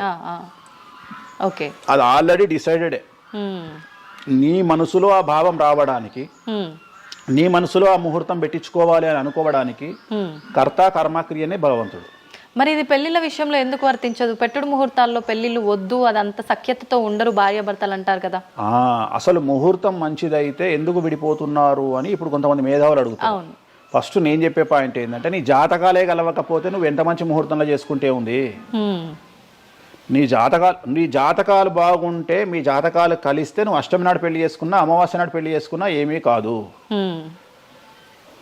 రైట్? సో నేను మాట్లాడే విషయం ఏంటంటే, నీ అబ్బాయి అమ్మాయి జాతకాలు బాగా కుదిరినప్పుడు వాళ్ళ లైఫ్ ఎక్కడో ఉంటుంది. చాలామంది there is calculated love, calculated relation. అమ్మాయి ఏమనుకుంటుంది, నేను నెలకు 1,50,000 సంపాదిస్తున్నా, నాకు ఖచ్చితంగా 2 లక్షలు సంపాదించే అబ్బాయి కావాలి అనుకుంటుంది. కానీ నన్ను జీవితంలో బాగా చూసుకునే అబ్బాయి కావాలి, నేను కాంప్రమైజ్ అవుతా, నీకు 1,00,000 వస్తుందా, నేను 1,50,000 సంపాదిస్తా, ఇద్దరం కలిసి 2.5 లక్షలతో బతుకుతాము అని ఏ అమ్మాయి అనుకోదు. సో ప్రతి ఒక్కడి క్యాలిక్యులేషన్ ఇదే. అలాగే అబ్బాయి ఏమనుకుంటాడు, నాకు 2 లక్షలు వస్తుంది కానీ నాకు చాలా అందమైన అమ్మాయి కావాలి అనుకుంటాడు. సో ఇక్కడ ఉన్న డిమాండ్కు తగ్గట్టు సప్లై లేదా. సో అప్పుడు ప్రాబ్లం ఏమవుతుంది, ఫైటింగ్. అప్పుడు ఏమవుతుంది అంటే కాంప్రమైజ్ అనేది స్టార్ట్ అవుతుంది. అంటే జ్యోతిష్యుడు జాతకాలు బాగాలేవు అని చెప్పినా ఇనే పరిస్థితులలో వీళ్ళు ఉండరు. రెండవది, జ్యోతిష్కులు కూడా ఏం చేస్తారంటే సాధ్యమైనంత వరకు ముక్కుసూటిగా ఆన్సర్ చెప్పకుండా, కుజదోషం ఉంది, 7వ ఇంట్లో కుజుడున్నాడు, 7వ ఇంట్లో శని కుజులు కలిసి ఉన్నారు, సో చాలా ప్రాబ్లం అవుతుంది. లేదా 7వ ఇంట్లో చంద్రుడు కుజుడు కలిసి ఉన్నారు, సో పిల్లవాడి తల్లి వల్ల సమస్యలు వస్తాయి, లేదా పిల్ల తల్లి వల్ల సమస్యలు వస్తాయి అని వీడు డైరెక్ట్గా అమ్మాయికో అబ్బాయికో చెప్పడు. లేదు మీ ఇద్దరికి సంతాన యోగం లేదు అని చెప్పాడు. ఉదాహరణ 9:5 అయింది, ఇద్దరిది అమ్మాయిది అబ్బాయిది, సంతాన యోగం ఉండదు, షష్టాష్టకాలు అయినాయి. వీడేమంటాడు, షష్టాష్టకాలలో శుభ షష్టాష్టకాలు అంటాడు. అంటే విషయంలో మంచి విషయం ఉంటుందా? ఉండదు కదా. శుభ షష్టాష్టకాలు ఎక్కడి నుండి వచ్చినాయి? నువ్వు చెప్పేదే విషం అంటున్నావు, విషం అనుకుంటూ మంచి విషయం అంటున్నావు మళ్ళా. సో మంచి విషయం ఎక్కడ నుండి ఉంటుంది? ఉండదు. విషయం వేసుకుంటే చస్తాడు. అట్లనే షష్టాష్టకాలు అంటే ప్రాబ్లం స్టార్ట్ అవుతుంది. అట్లనే 9:5 ఏకనాడి, వర్ణదోషము, యోని దోషము, ఇట్లా చాలా రకాల దోషాలు ఉంటాయి. సో ఈ దోషాలను ఏం చేస్తారంటే, ఈ దోషాలను ఎదుటి వ్యక్తికి నిజాయితీగా చెప్పడం మానేసి సాధ్యమైనంత వరకు వీళ్ళు పెళ్లి చేసుకోవాలి అనే ఇంటెన్షనల్ గా పాజిటివ్ వేలో వెళ్తాడు. రెండవది ఏంటంటే, ఆల్రెడీ వీళ్ళు ఏం చేస్తారు, మేమిద్దరం ఫిక్స్ అయినాము, మేము పెళ్లి చేసుకుంటాము అని డిసైడ్ చేసుకొని వస్తారు అక్కడికి. అప్పుడు వాడు ఇవన్నీ చెప్పి వాళ్ళ మనసును విరగొడతాడా? విరగొట్టాడు. జనరల్గా ప్రపంచంలో ఏ అమ్మాయి తండ్రి కానీ ఏ అబ్బాయి తండ్రి కానీ తన బిడ్డనో తన కూతురో తన అల్లుడో నాశనం కావాలి అని కోరుకోరు. కానీ చెప్పగలిగినటువంటి పరిస్థితుల్లో ఎవరు ఉండాలి? జ్యోతిష్కుడు ఉండాలి.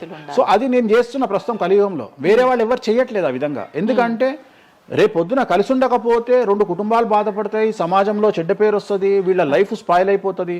సో అందుకని నేను చాలా జాగ్రత్తగా మొదలే డిసైడ్ చేసి, నీకు ఈ ప్రాబ్లం ఉందిరా బాబు, నువ్వు జాతకాలు నీకు కలవలేదు, వివాహం చేసుకోకు అని చెప్తా. వీళ్ళ జాతకాలు బాగా లేకున్నా తీసుకుపోయి మంచి ముహూర్తం చూసుకొని పెళ్లి చేసుకుంటే ఆ ముహూర్తం వీళ్లను సఫలీకృతులను చెయ్యదు. నీ జాతకం బాగుండాలి. అట్లనే నువ్వు ఏ టైంలో పుట్టాలనో డిసైడ్ చేసుకున్నా అని నువ్వు అనుకొని సిజేరియన్ పెట్టుకుంటావు. కానీ ఆ టైంలో నువ్వు నక్షత్రమే చూస్తావేమో కానీ 6వ ఇంట్లో ఉండే గ్రహాలు 12వ ఇంట్లో గ్రహాలు డిసైడ్ చేయగలిగింది భగవంతుడు. ఆ టైంలో ఒకవేళ వ్యయస్థానంలో గ్రహాలున్నా 6వ స్థానంలో గ్రహాలున్నా జాతకం అంతా కింద మీద అవుతుంది. ఒకవేళ కుజుడు ఉండే స్థానాన్ని బట్టి, చంద్రుడు బుధుడు ఉండే స్థానాన్ని బట్టి జాతకాలు కరెక్ట్గా డిసైడ్ చేయకపోతే ఆటిజంతో మగపిల్లలు పుడతారు.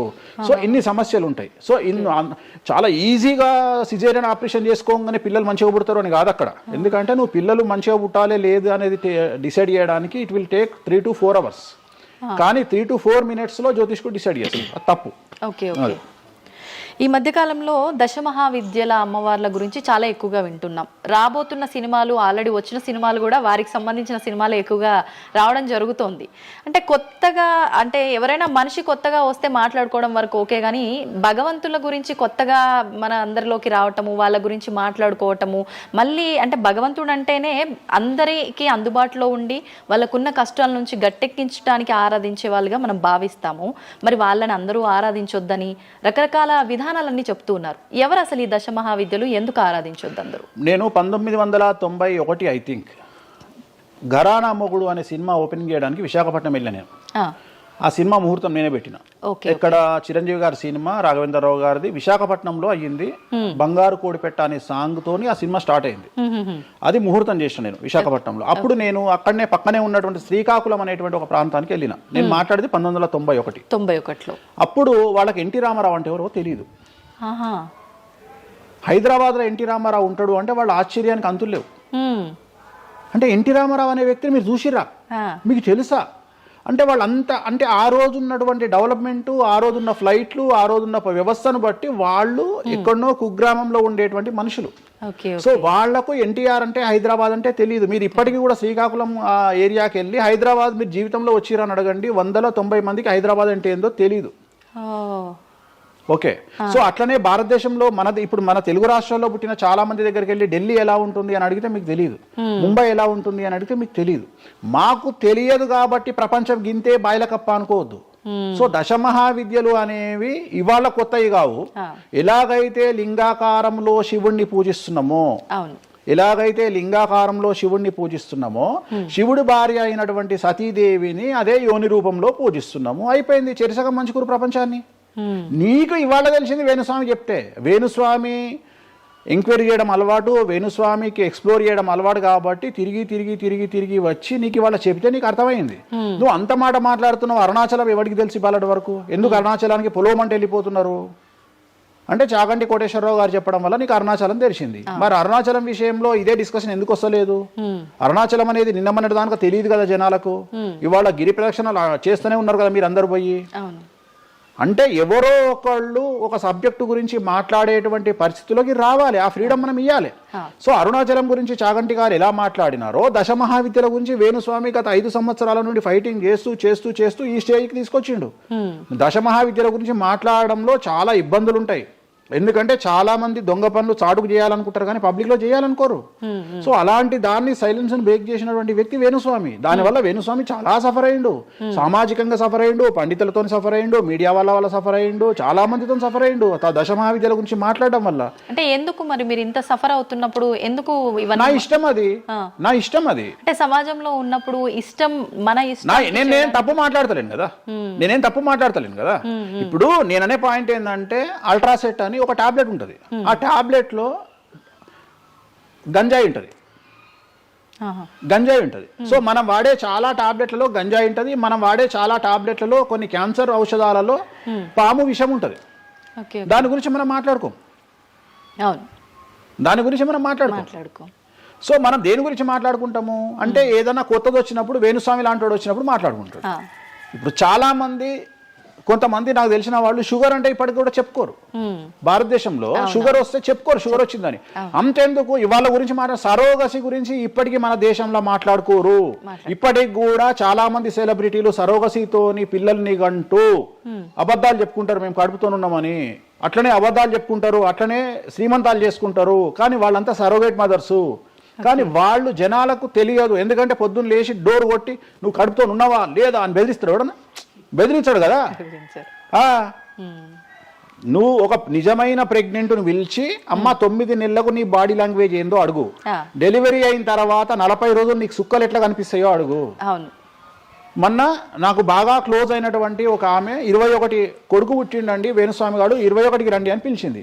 21కి పోయినా. 5వ అంతస్తులు ఉంది వాళ్ళ ఇల్లు.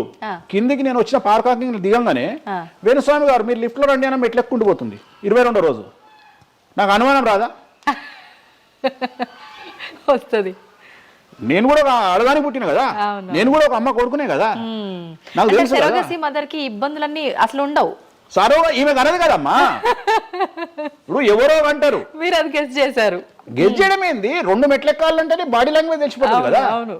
ఈమె స్వామి గారు మీరు లిఫ్ట్లో రండి అని టకటక మెట్లు ఎక్కుంటుంది. అంటే అంతకుముందు ఒక ఎట్లా ఉరికిందో డెలివరీ అయినాక కూడా అట్లే ఉరుకుతుంటే నాకు అనుమానం, ఏమేమి ఇట్లా ఉరుకుతుంది అంటే okay surrogate okay okay okay అంటే వాళ్ళు చెప్పుకోవడానికి భయపడుతుంది. అందరు నయనతారలు లక్ష్మీ మనుషులు కాదు కదా. అప్పటికైనా మీకు చెప్పారా వాళ్ళు ఓపెన్ గా? చెప్పలేదు, ఇప్పటికీ చెప్పలేదు. ఆల్రెడీ అట్లనే సెలబ్రిటీలు చాలా మంది ఇదే పని చేస్తారు. సో ఇలాంటివి మాట్లాడుకోవాలి అంటే సమాజం యాక్సెప్ట్ చేయదు. కానీ వేణుస్వామి వచ్చి దశమహావిద్యలో నాన్ వెజ్ పెడతారు అనగానే ఇక నాన్ వెజ్ ప్రపంచంలో ఎవరు తిననట్టు, ఇక నాన్ వెజ్ అసలు నాన్ వెజ్ ఇక అసలు అదేదో తప్పైనట్టు, ఇక లిక్కర్ ఎవరు తాగలేనట్టు. మళ్ళా చూస్తే తెలంగాణలో హైయెస్ట్ లిక్కర్ సేల్స్ భారతదేశం మొత్తంలో తెలంగాణదే ఉంటుంది, ఆంధ్రప్రదేశ్దే ఉంటుంది. మనం బతికేది 2 రాష్ట్రాలు బతికేదే లిక్కర్ మీద బతుకుతాయి.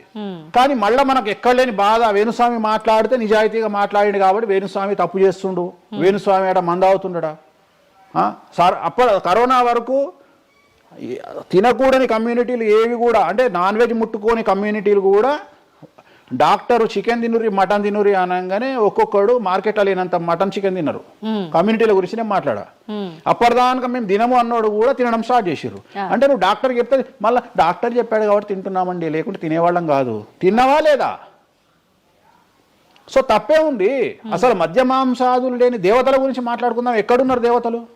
అసలు మద్య మాంసాదులు లేని దేవతలేరి? రాముడు క్షత్రియుడు, మాంసం తినలేదా? సురాపానం అంటున్నావు, దేవతలే సురాపానం తీసుకున్నారు. అది మద్యమే మరి అది దానికి ఏంటమ్మా? ఇప్పుడు ఎన్నో యాగాలు చేస్తారు, అవన్నీ పుకార్లు అంటున్నారు. పుకార్లు అదే చెప్తున్నా నేను నీకు. సురాపానము అని ఎక్కడ పెట్టిరు, అమృతము అని ఎక్కడ పెట్టి, సురాపానము నథింగ్ బట్ సారా, ఇప్పసారా. అంటే అప్పుడు ఇన్ని రకాల మందులు లేవు కాబట్టి, స్కాచ్లు ఓడకాలు వైండ్లు లేవు కాబట్టి అప్పుడు మనకు ఒకటే ఏంది సురాపానం అంటే సారా అంటే ఇప్పసారా, ఇప్ప పూల నుండి తీసినటువంటి సారా. అంతే, అది కూడా అంతే. మళ్ళా రోజులు పెరుగుతున్న కొద్ది టేస్ట్ మారుతుంది. సో ఇవాళ వేణుస్వామి వచ్చి మాట్లాడంగానే ఇక ఎక్కడ లేనటువంటి, అంటే ఏం లేదు. నేను అనేది ఏంటంటే టార్గెట్ చేయడానికి ఏదో ఒకటి కావాలి. ఇప్పుడు నువ్వు దశమహావిద్యల గురించి తెలుసుకోవాలి అంటే నువ్వు కామాఖ్య పోవాలి అంటే అప్ అండ్ డౌన్ 30,000 అవుతుంది ఫ్లైట్ టికెట్, ట్రైన్లో పోలేవు. ఈ 30,000 రూపాయలు ఖర్చు పెట్టి నువ్వు అక్కడికి పోయి అక్కడ ఏం జరుగుతుంది అని తెలుసుకుని వచ్చిన తర్వాత వేణుస్వామి మీద నీకు క్లారిటీ వస్తుంది. సో ఒకవేళ నమ్మినోడు నమ్ముతాడు, నమ్మడు. I don't care. నేనేంటంటే నేను తీసుకున్నటువంటి టార్గెట్ ప్రకారం వెళ్తున్నా, నేను చెప్పాలనుకున్నా. కానీ ఆల్మోస్ట్ ఆల్ తెలుగు స్టేట్స్లో 70-80% జనాలకు వామాచారం అంటే ఏందో తెలుసు, దశమహావిద్యలు అంటే ఏందో తెలుసు, దశమహావిద్యలో దేంతో పూజ చేస్తారో తెలుసు, అన్నీ తెలుసు.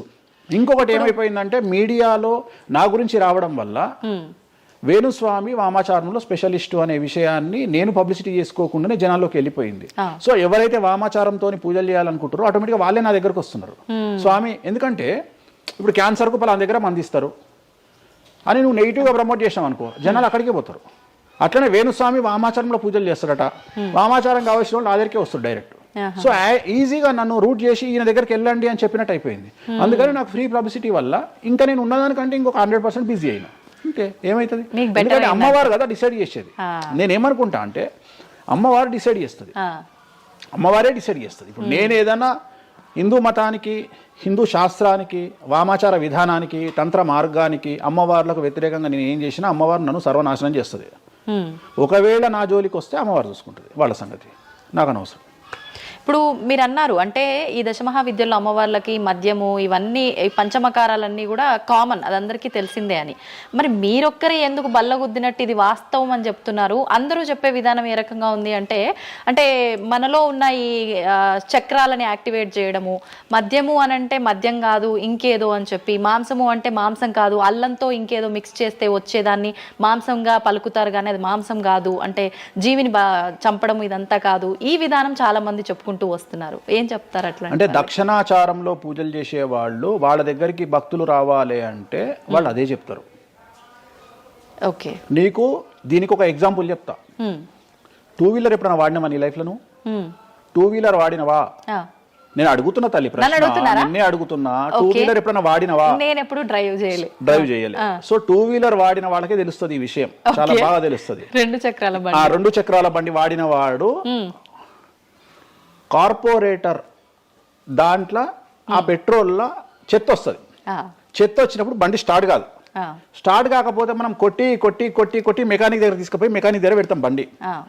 ఏ మెకానిక్ కూడా మన ముందు కిక్కు కొట్టాడు. బండి ఫస్ట్ మనం ఆపగానే వాడు చేసేది ఫస్ట్ అది ఇప్పుతాడు మొత్తం. ఎందుకంటే వాడికి తెలుసు ఒకవేళ పుసుక్కున స్టార్ట్ అయితే వీడు నాకు పైసలు ఇయ్యాడు. అందుకని ఏం చేస్తాడంటే దాన్ని కిక్కు కొట్టకుండా మొత్తం డప్పనిప్పి కార్పొరేటర్ క్లీన్ చేసి పైపు తీసి మొత్తం పెట్రోల్ ఇట్లా చూసి అంతా పెట్టి చేసినాక ఒక కిక్కు కొట్టగానే కుయ్యని స్టార్ట్ అవుతుంది. 50 రూపాయలు ఇస్తారంటాడు. రైట్, అయిపోయింది. రెండవది, నువ్వు ఆంజనేయ స్వామి గుడిలో పనిచేసే పంతుల దగ్గరికి పో, జ్యోతిష్యం చెప్పించుకో. దోష నివారణ నీకు ఏం చెప్తాడంటే హనుమంతుడికి సింధూరము అంటాడు. అవును. నవగ్రహ గుడిల పంతుల దగ్గరికి పో, గ్రహాల పూజలు చెప్తారు. నవగ్రహాలకు అభిషేకము అంటాడు, తైలాభిషేకము అంటాడు. అంటే నువ్వు ఎవరి దగ్గరికి పోతే వాడి దగ్గర లేని దాన్ని వాడు అడ్వైజ్ చేయడు. లాజిక్ అర్థమైందా? వాడి దగ్గర లేని దానికి వాడు అడ్వైజ్ చేయడు. దశమహావిద్యల గురించి కానీ వామాచారం గురించి కానీ చేయగలిగిన తోపు తురుము సౌత్ ఇండియాలో వేణుస్వామి ఒక్కడే. బుద్ధి లేనివాడు ఎవడన్నా నువ్వు పోతే పండితుని దగ్గరికి పోతే నాకు చేత కాదండి, నేను ఎదవనండి, అక్కడ వేణుస్వామి గారు ఉన్నారండి అని ఎవడన్నా పంపిస్తాడా నిన్ను? పంపించరు. ఏమంటాడు అప్పుడు? అవన్నీ తప్పులు నేను చేసే కరెక్ట్ అంటాడు. అంతేగాని నా దగ్గరికి వీళ్ళందరూ దారి మళ్ళిస్తారా? పొండి వేణుస్వామి దగ్గరికి, పొండి వేణుస్వామి దగ్గరికి అని. అప్పుడు ఏం చెప్తాడు? పంచమకారాలు లేవు అంటాడు. అప్పుడు నేనేం చెప్తున్నా? వేణుస్వామి నిజాయితీ పరుడు కాడు, వేరే వాళ్ళు నిజాయితీ పరులు కారు. మీ చేతిలో ఆండ్రాయిడ్ ఫోనో ఐఫోనో ఉంది, గూగుల్లో కానీ చాట్ జీపీటీలో కానీ జెమినీలో కానీ వామాచారం అంటే ఏందో ఓపెన్ చేయండి, దశమహావిద్యలు అంటే ఏందో ఓపెన్ చేయండి, వామాచారంలో ఉండే పంచమకారాలు అంటే ఏంటో ఓపెన్ చేయండి. మీకు మీరే తెలుసుకోండి. ఈ సమాజంలో తెలుగు రాష్ట్రాల్లో ఉన్న దొంగలెవరో దొరలెవరో మీరే గుర్తుపట్టండి. ఎవరు అబద్ధాలు చెప్తున్నారో అనే విషయాన్ని తెలుసుకోండి. వేణుస్వామి దొంగ అయితే వేణుస్వామి దగ్గరికి రాకండి, వేణుస్వామి జ్యోతిషం చేత కాకపోతే రాకండి, వేణుస్వామి పంచమకారాలు తప్పు చెప్తే రాకండి. మీరు ఎవరిని అడగండి, మనుషుల మాట నమ్మకండి, దీన్ని నమ్మండి. నేను అందుకనే మనుషుల్లో మార్పులు ఉండొచ్చు, మనుషుల్లో భేదాభిప్రాయాలు ఉండొచ్చు, మనుషుల్లో ఈగోలు ఉండొచ్చు. దీంట్లో ఈగోలు లేవు, దీనికి ఈగో లేదు, దీనికి పొసెసివ్నెస్ లేదు, దీనికి ఈర్ష లేదు. మంచిగా ఓపెన్ చేయండి, వామాచారం అని కొట్టండి. వామాచారం అంటే ఏందో చూపిస్తుంది, పంచమకారాలు అంటే ఏందో చూపిస్తుంది, దశమహావిద్యలు అంటే ఏందో చూపిస్తుంది, కామాఖ్య దేవాలయం అంటే ఏందో చూపిస్తుంది.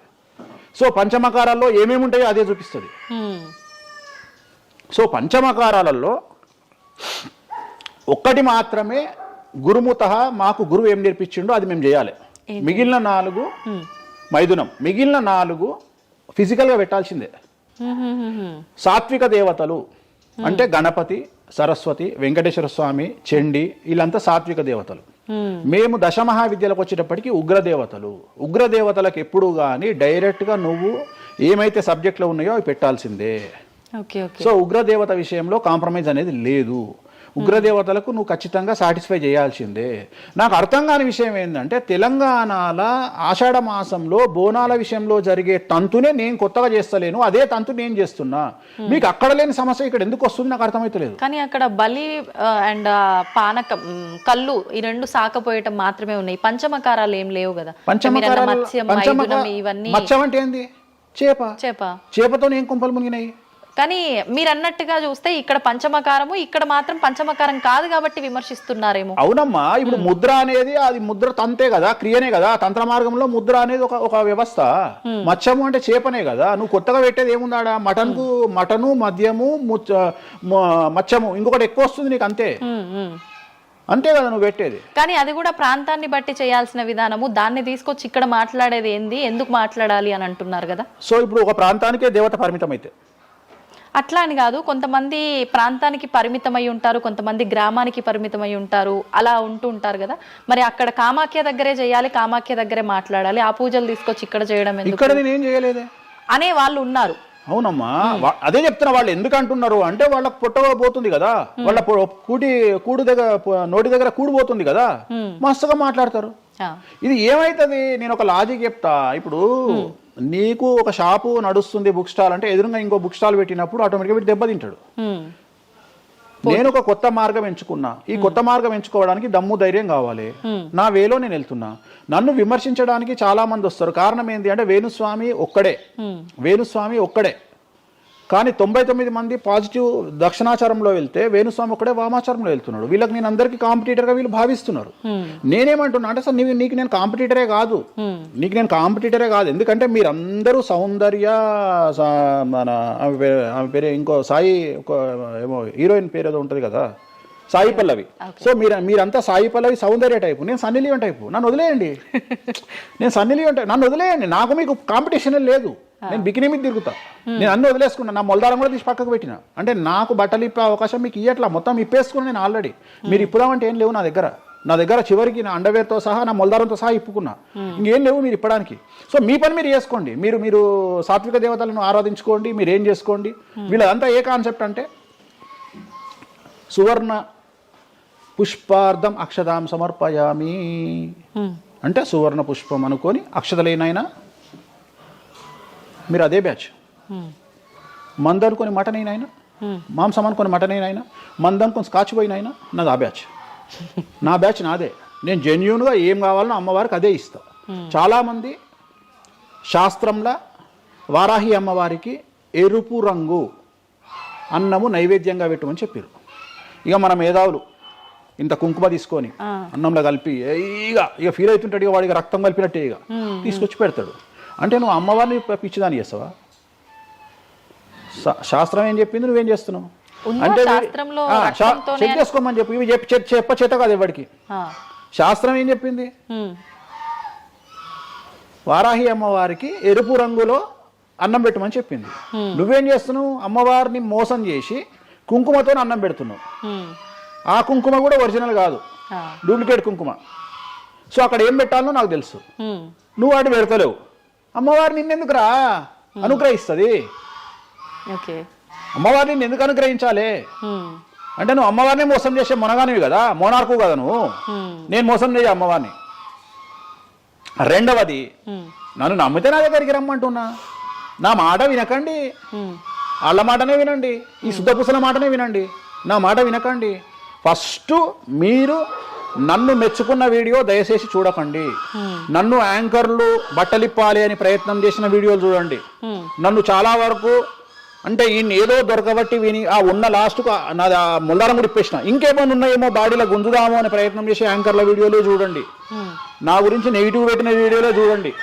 మీకు నా మీద చివరిగా నమ్మకం కలిగి ఈయన దగ్గర విషయం ఉందంటే రండి, లేకుంటే రాకండి. ఇంకొక విషయం అంటే మీరు ఇంత ధైర్యంగా దర్జాగా ఒక సవాల్ విసిరినట్టుగా మాట్లాడుతున్నారు వీడియోలో మాట్లాడినప్పుడు. మరి మీరు చెప్పినవన్నీ అంటే వేణుస్వామి చెప్పినవన్నీ వాస్తవాలైతే, శాస్త్రంలో ఉంది నేను చూపిస్తానే అతనైతే ఎంతసేపు ఉన్నా ఆయన పర్సనల్ వీడియోలో చెప్పడము, వేరే యాంకర్ల దగ్గర చెప్పడం తప్ప డిబేట్లకు ఎందుకు రారు, వచ్చి మాతో వాదించవచ్చు కదా, ప్రూవ్ చేయొచ్చు కదా అని చాలా మీరు రెడీనా? డిబేట్లకు రాను. ఎందుకని? కానీ మనం అగ్రిమెంట్ పేపర్లు రాసుకుందాం. నీ ద్వారా చెప్తున్నా నువ్వు కామాఖ్యకు నేను తీసుకుపోతా. నేను చెప్పిన దాంట్లో కామాఖ్యలో ఏది జరగకపోయినా నా దుకాణం పని చేసుకుంటా. నా ప్రాపర్టీ మొత్తం రాసి చేసి నేను నా ఫ్యామిలీతో సహా దేశం వదిలిపెట్టి వెళ్ళిపోతా, లేదు స్టేట్ వదిలిపెట్టి వెళ్ళిపోతా. అన్ని వాస్తవం అని మీరు ప్రూవ్ చేస్తారు. అక్కడ అక్కడికి నేను ప్రూవ్ చేసిన అవసరం లేదమ్మా. నీకే ₹1,00,000 ఇస్తా, పోయి చూసుకుంటా రాదు కెమెరాలో. ఓకే, దీనికి ఎందుకు డిబేట్ ఎందుకు? నువ్వే పోయిరా, నీకు నేను డబ్బులు ఇస్తా, ₹1,00,000 ఇస్తా, పోయిరా. ఓకే, పోయేసి అక్కడ ఏమేమి జరుగుతుంది, ఏమేమి పూజలు చేస్తారో నువ్వే చెప్పు. ఇప్పుడు కామాఖ్యలో కూడా అమ్మవారి గర్భగుడి లోపల దాకా ఈ పంచమకార వ్యవహారం కానివ్వండి, బలి సాంప్రదాయం, ఆ బలికి సంబంధించిన విధానం కానీ లోపలికి లేదు, అది కూడా ఏదున్నా మెయిన్ గుమ్మం బయటే అని అంటున్నారు. అది సో ఇది అంతా నీకు ఎప్పుడు రైట్స్ వస్తాయి అంటే చూసినప్పుడు మాట్లాడడానికి వస్తాయి. నువ్వు ఎవరో చెప్పిన దాన్ని నన్ను కార్నర్ చేయడానికి అడిగితే పనికిరావు.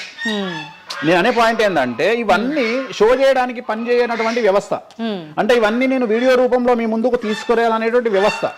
సో దీనికోసము నువ్వు వాళ్ళ కోణంలో నన్ను ప్రశ్న అడిగినావు అనుకో, నేనేమంటున్నా అంటే నా కోణంలో అడిగిపిస్తా, వచ్చి చూడు. నా కోణంలో నువ్వు ఎప్పుడు అడుగుతావు? నాతో పాటు వచ్చినప్పుడు అడుగుతావు. నువ్వు నాతో పాటు చూడకపోతే నువ్వెట్లా అడుగుతావు? అట్లనంట ఇట్లనంట. ఇప్పుడు నార్త్ ఇండియా వాడు ఉన్నాడు, నేపాల్లో ఉంటాడు, వానికి వెంకటేశ్వర స్వామి విగ్రహం ఏందో తెలియదు.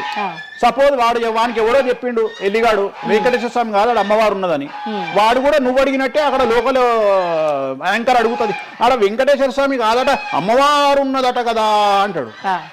నువ్వు చూస్తే చెప్తావు, అరే పిచ్చినాయాలా, అరే ఎదవనాయాలా, ఆడున్నది వెంకటేశ్వర స్వామిరా, దేవుడు రా అని చెప్తావు. అవునా? నువ్వు ఆ కామాఖ్యమ్మ వాడిని చూస్తానని ఇట్లా అడగకపోతుంటే నువ్వేం అడుగుతుంటావు? నీ వర్షన్ మారుతున్నావు. వేణుస్వామి గారు మిమ్మల్ని ఎందుకు టార్గెట్ చేస్తున్నారండి ఈ ఎదవలు అని అడిగే విధానం మారుతుంది. నువ్వు చూడకపోతే నీకు ఎక్కడ అడుగుతావు? నీ ఆలోచన విధానం ఏంటంటే ఈయన ఏమన్నా ఇరుకున పెడదామా అనే ఆలోచనే తప్ప, అరే ఈయన నేను చూడలేదు కదా, నాకు రైట్సే లేవే అని నువ్వు అనుకుంటలేవు. నీకు రైట్స్ ఎక్కడ ఉన్నాయమ్మా అడగడానికి? నన్ను అడగడానికి నీకు రైట్సే లేవు. అంటే మీరు అన్నట్టు నేను అక్కడికి వచ్చి చూస్తే అక్కడ జరిగేది చూస్తా, అది మాత్రం శాస్త్ర ప్రకారంగా జరుగుతుందో లేదో నేను చూడలేను కదా. అంటే దీన్ని బట్టి నీ ఉద్దేశం ఏంటి అంటే, ఒక దేవాలయంలో కూడా శాస్త్ర ప్రామాణికంగా జరగదు. కామాఖ్యలో తెలుగు వాళ్ళు మాట్లాడుకునే, పండితులు మాట్లాడుకునేవే నిజాలు. ఇప్పుడు నువ్వు అనేది అదే కదా. అంటే అది ప్రాంతీయం ప్రకారంగా జరుగుతుంది. అది మరి ఏదైనా ప్రాంతీయమే జరుగుతుందమ్మా, ఏదైనా ప్రాంతీయమే జరుగుతుంది, ఏదైనా ప్రాంతీయమే జరుగుతుంది. గోవాల కసినో ఆడితే తప్పు లేదు, తెలంగాణలో కసినో ఆడితే తప్పు. దాన్నే దేశకాలమాన పరిస్థితులు అంటారు. తిరుపతి వెంకటేశ్వర స్వామికి తిరుపావడ సేవ చేస్తారు, మరి ఎందుకో లోకల్ టెంపుల్ ఎందుకు తిరుపావడ సేవ చేస్తలేరు? తిరుపతి వెంకటేశ్వర స్వామి వారికి పునుగుపిల్లి తైలం పెడతారు, మరి అట్లనే ఇప్పుడు రేపటి నుండి రామాలయంలో పునుగుపిల్లి తైలం పెట్టి నువ్వు వచ్చి నువ్వు స్టార్ట్ చేయమ్మా. మన తెలుగు రాష్ట్రాలలో నువ్వు ప్రాంతీయత గురించి మాట్లాడుతున్నావు కదా. అంటే ఒక్కొక్క దానికి ఒక్కొక్క కట్టుబాట్లు ఉంటాయి. అవునమ్మా, నీకు కావాల్సింది అల్టిమేట్ గా ఏంది? నీకు డబ్బు కావాలి, నువ్వు కోరుకున్న కోరికలు తీరాలి, అంతే కదా. నువ్వు కోరుకున్న కోరికలు తీరాలి. ఎంతమంది ఎకనామికల్ అఫెన్స్ చేస్తలేరు భారతదేశంలో? టీచర్ దగ్గర నుండి మొదలుకుంటే ప్రతి ఒక్క నువ్వు ₹1,00,000 లోన్ తీసుకొని కట్టకపోతే నీ ఇంటి ముందరకు వస్తారు. 20,000 కోట్లు తీసుకున్నాడు దొబ్బేస్తామని సంఘ కూడా ఎవడు పట్టుకోడు. ఇవి కదా మనం మాట్లాడుకోవాలి. ఇవి చేతగావు. వేణుస్వామి కామాఖ్య నుండి అమ్మవారిని తెచ్చి హైదరాబాద్లో పెట్టిండు అంటే నేను అనే పాయింట్ ఏంటంటే ఇదే చెప్తున్నా. ఇప్పుడు విమర్శించడానికి, బట్టలిప్పడానికి చేసే ప్రయత్నము, నువ్వు సబ్జెక్ట్ గురించి ఆలోచించి వామాచారం అంటే ఏంది, దీనివల్ల లాభం ఏంది, ఇది కదా అడగాల్సిన ప్రశ్నలు. కానీ ఏం చేస్తున్నావు? నీ దగ్గరకు వచ్చే వరకు సాధ్యమైనంత వరకు అసలు కామాఖ్యలో ఇష్టమే లేదట కదా. ఒకవేళ నిన్ను నిరూపిద్దామని నేను విశ్వ ప్రయత్నం చేస్తే చివరికి నువ్వేం మాట్లాడతావు? అది అక్కడ లోకల్ అట కదా. అవును లోకలే, అది లోకలే. ప్రతి ప్రాంతానికి ఆచారం ఉంటుంది. మరి సంక్రాంతి అనే పండుగ ఆంధ్ర వారిది కదా, తెలంగాణలో లేదు కదా. మరి తెలంగాణ రేపటి నుండి చేస్తే జనవరిలో తోలు తీద్దాం ఒకనొకంది చెప్పు, మరి చేద్దాం. పతంగులు ఎగిరేసుడు తెలంగాణ ప్రాంతం కదా, ఆంధ్రాలో ఎవడ నేస్తే తందాం ఈసారి చెప్పు, మరి నువ్వే చెప్పు. ఎందుకు బ్రిటిష్ వాళ్ళు అలవాటు చేసిన న్యూ ఇయర్ ని మనం జరుపుకోవట్లేదా? అంటే నీకు నచ్చిందేమో. నేను అదే చెప్తున్నా, మీరు చేస్తే సంసారం, వేణుస్వామి చేస్తే వ్యభిచారం. అంటే అర్థమైంది ఏంటంటే యాంకరింగ్. ఇప్పుడు ఇంటర్వ్యూ మనం మాట్లాడుకుంటే సంవత్సరం గురించి మాట్లాడదామంటే నీకు అల్టిమేట్గా కాంట్రవర్సీ కావాలి. ఎందుకంటే జనాలు కాంట్రవర్సీ తన్నుకొని వస్తే ఎంజాయ్ చేస్తారు. ప్రశాంతంగా కూర్చొని ఓం నమో వెంకటేశాయ, వెంకటేశ్వరం కొబ్బరికాయ కొడతాడు, వెంకటేశ్వరం నామాలు ఉంటాయి అంటే ఎవరు చూడాడు. ఇట్లా మనం ఇద్దరం పెంట పెట్టుకున్నాం అనుకో, కింద నన్ను వచ్చిండ్రు ఆ దున్నపోతు అని ఒక కామెంట్ పెట్టి ఎంజాయ్ చేస్తాడు. సో ఇవన్నీ చూసి చూసి చూసి చూసి చూసి వెక్స్ అయిపోయినా. నేను ఒకటే నమ్ముతా, ఒక మనిషి విమర్శించంగానే ఆ మనిషి లైఫ్ నాశనం అయితే ఆ మనిషి బ్రతికి వేస్ట్. ఒక మనిషి కొట్టగలిగితే ఆ మనిషి లైఫ్ వేస్ట్. మీరు ఏం కొట్టుకుంటారో, ఏం విమర్శ చేసుకుంటారో మీ ఊహకే వదిలేస్తున్నా. వేణుస్వామి అన్టచబుల్. వేణుస్వామి చాలా కష్టపడి స్థాయికి వచ్చిండు. సో వేణుస్వామి చెప్పేవేవి అబద్ధాలు కాదు. ఇంత పెద్ద స్టేట్మెంట్ ఇస్తున్నా. వేణుస్వామి తప్పు చేస్తే వేణుస్వామిని అమ్మవార్లు సర్వనాశనం చేస్తారు, 1000 ముక్కలు చేస్తారు. వేణుస్వామి సర్వనాశనం అయిపోతాడు. నా జోలికి ఎవడొచ్చినా వాని సంగతి అమ్మవారు చూసుకుంటుంది. ఇంతకంటే బిగ్గెస్ట్ స్టేట్మెంట్ ఎవడు ఇయ్యాడు ప్రపంచంలో, నేను ఇస్తున్నా. సో నేను ఇక్కడున్న తొప్పాసగాళ్ళతో డిబేట్ పెట్టాల్సిన అవసరం నాకు లేదు. నీకు ఉండి నీకు దమ్ముంటే నువ్వు తీసుకురా, ఎవరిని తీసుకొస్తావో నేను డబ్బులు పెట్టుకుంటా, కామాఖ్య తీసుకుపోతా, చూపిస్తా. మళ్ళీ మొత్తం చూపించిన తర్వాత నేను అట్లా నుంచో ఇది లోకల్, ఇది లోకల్, ఇది లోకల్. రాత్రి పెళ్లిలు ఏదైతాయి ఆంధ్రాలో అవుతాయి, తెలంగాణలో ఏ పెళ్లిలు అవుతాయి 11 గంటలకు అవుతాయి. మరి ఇప్పటి నుండి తెలంగాణలో ఎవడన్నా రాత్రిపూట పెళ్లి చేసుకుని తన్నాలే పట్టుకొని. ఇంత పెద్ద గ్లోబలైజేషన్ అయ్యింది. చివరికి బాలయ్య బాబు సినిమాలకు కూడా పరదాలు కాలుస్తున్నాం అమెరికాలో, పవన్ కళ్యాణ్ సినిమాలకు కూడా పరదాలు కాలుస్తున్నాం అమెరికాలో. దీంట్లో రానటువంటి పట్టింపు ఓన్లీ వేణుస్వామి కామాఖ్య దగ్గరికి పోయినప్పుడే వస్తుంది అంటే కావాలని చేస్తున్న వ్యవహారం ఇదంతా వాళ్ళ ఇష్టం.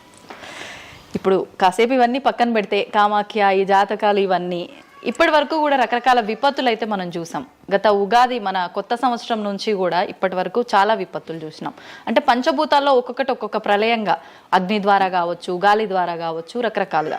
ఇప్పుడు ఈ గ్రహాల మార్పుల వల్ల ఏవో రాబోతున్నాయని, మొన్న రీసెంట్గా బ్రహ్మంగారి ఇల్లు కూలింది అని, అంటే ఎక్కడ ఏ మూలన ఏం జరిగినా కూడా దాన్ని ప్రతి ఒక్కదానికి లింక్ చేసి దానివల్ల ఏదో దుష్ప్రభావాలు రాబోతున్నాయి, దీనివల్ల ఇబ్బందులు పడబోతున్నారని చెప్పి చెప్తున్నారు. మరి ఈ 2026 మనమైతే ఉగాది నుంచి చూసుకుంటాం, కానీ ఆంగ్ల నూతన సంవత్సరం రాబోతోంది. దీని ద్వారా మనకు ఉగాది వరకు ఈ మధ్య కాలంలో ఎలా ఉండబోతోంది, గ్రహాలు రాశుల పరంగా చూసుకుంటే, పంచభూతాల పరంగా చూసుకుంటే, తర్వాత మనకి ఈ సంవత్సరం మారిన తర్వాత ఎలా ఉండబోతోంది. 20 నిమిషాలు ఆడుకుందామనే ప్రయత్నం చేసిన నీకు ఇప్పుడు చిన్న ఫినిషింగ్ టచ్ ఇస్తా. అసలు నువ్వు జనవరి 1కు ముందు నా దగ్గరికి ఇంటర్వ్యూకి ఎందుకు వచ్చినావు? ఎందుకు రావు? ఉగాది కదా నువ్వు రావాలి. ఉగాదిది సపరేట్, అప్పుడు కొత్త పంచాంగం దృష్ట్యా ఇది సపరేట్. క్వశ్చన్ లేదు. ఎందుకని? తప్పు. దీనికి ఆన్సర్ చెప్పినాకనే ముందరకు పోవాలి మనం. ఉగాది 2026 మార్చి 19 నాడు శ్రీ పరాభవన సంవత్సరం వస్తుంది. దానికి కదా మనం పంచాంగం తీసుకోవాలి. నేను ఎందుకు ముందుగా వచ్చానంటే నేను దానికి ఆన్సర్ చెప్తా. మీరు ఎట్లాగో బిజీ పూజల్లో, మళ్ళీ నాకు అవకాశం దొరుకుతుందో లేదో తెలియదు. కాదు కాంపిటీషన్ జీవితములో నిన్ను నువ్వు నిలబెట్టుకోవడానికి కొత్తదనాన్ని ఎంచుకొని నిన్ను నమ్ముకున్నటువంటి ఓనర్కు నీ పూర్తి కర్త కర్మ క్రియ నీ రిజల్ట్ను ఇవ్వడానికి నువ్వు చేస్తున్నటువంటి ఒక ప్రయత్నం, నిన్ను నువ్వు జనాల్లో కొత్తగా ప్రొజెక్ట్ చేసుకోవడానికి చేస్తున్నటువంటి ప్రయత్నం. అదే ప్రయత్నం వేణుస్వామి చేసిండు కామాఖ్య విషయంలో. అమ్మా ఇట్లొచ్చారా? అర్థమైందా?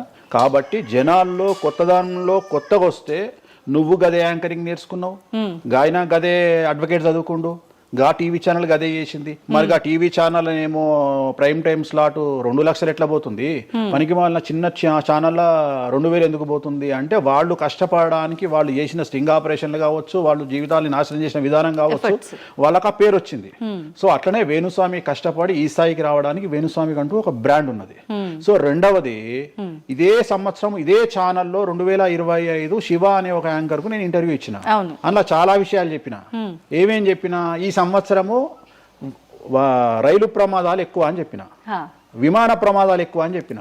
చెప్పంగా వెనకకించి వచ్చి వీనికి పని పాట లేదు, వీడు పొద్దుగాలు లేస్తే ఇటువే మాట్లాడతాడు అని తిట్టిరు నన్ను. మరి అయినప్పుడు ఒకడన్నా పెట్టడేంద్రా?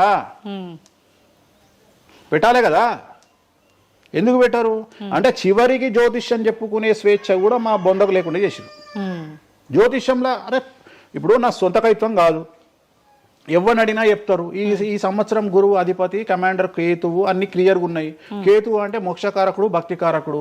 ఈ సంవత్సరం 2026లో ఎక్కడైతే జనాలు గుమిగూడు ఉంటారో అక్కడ ప్రాబ్లమ్స్ వస్తాయి.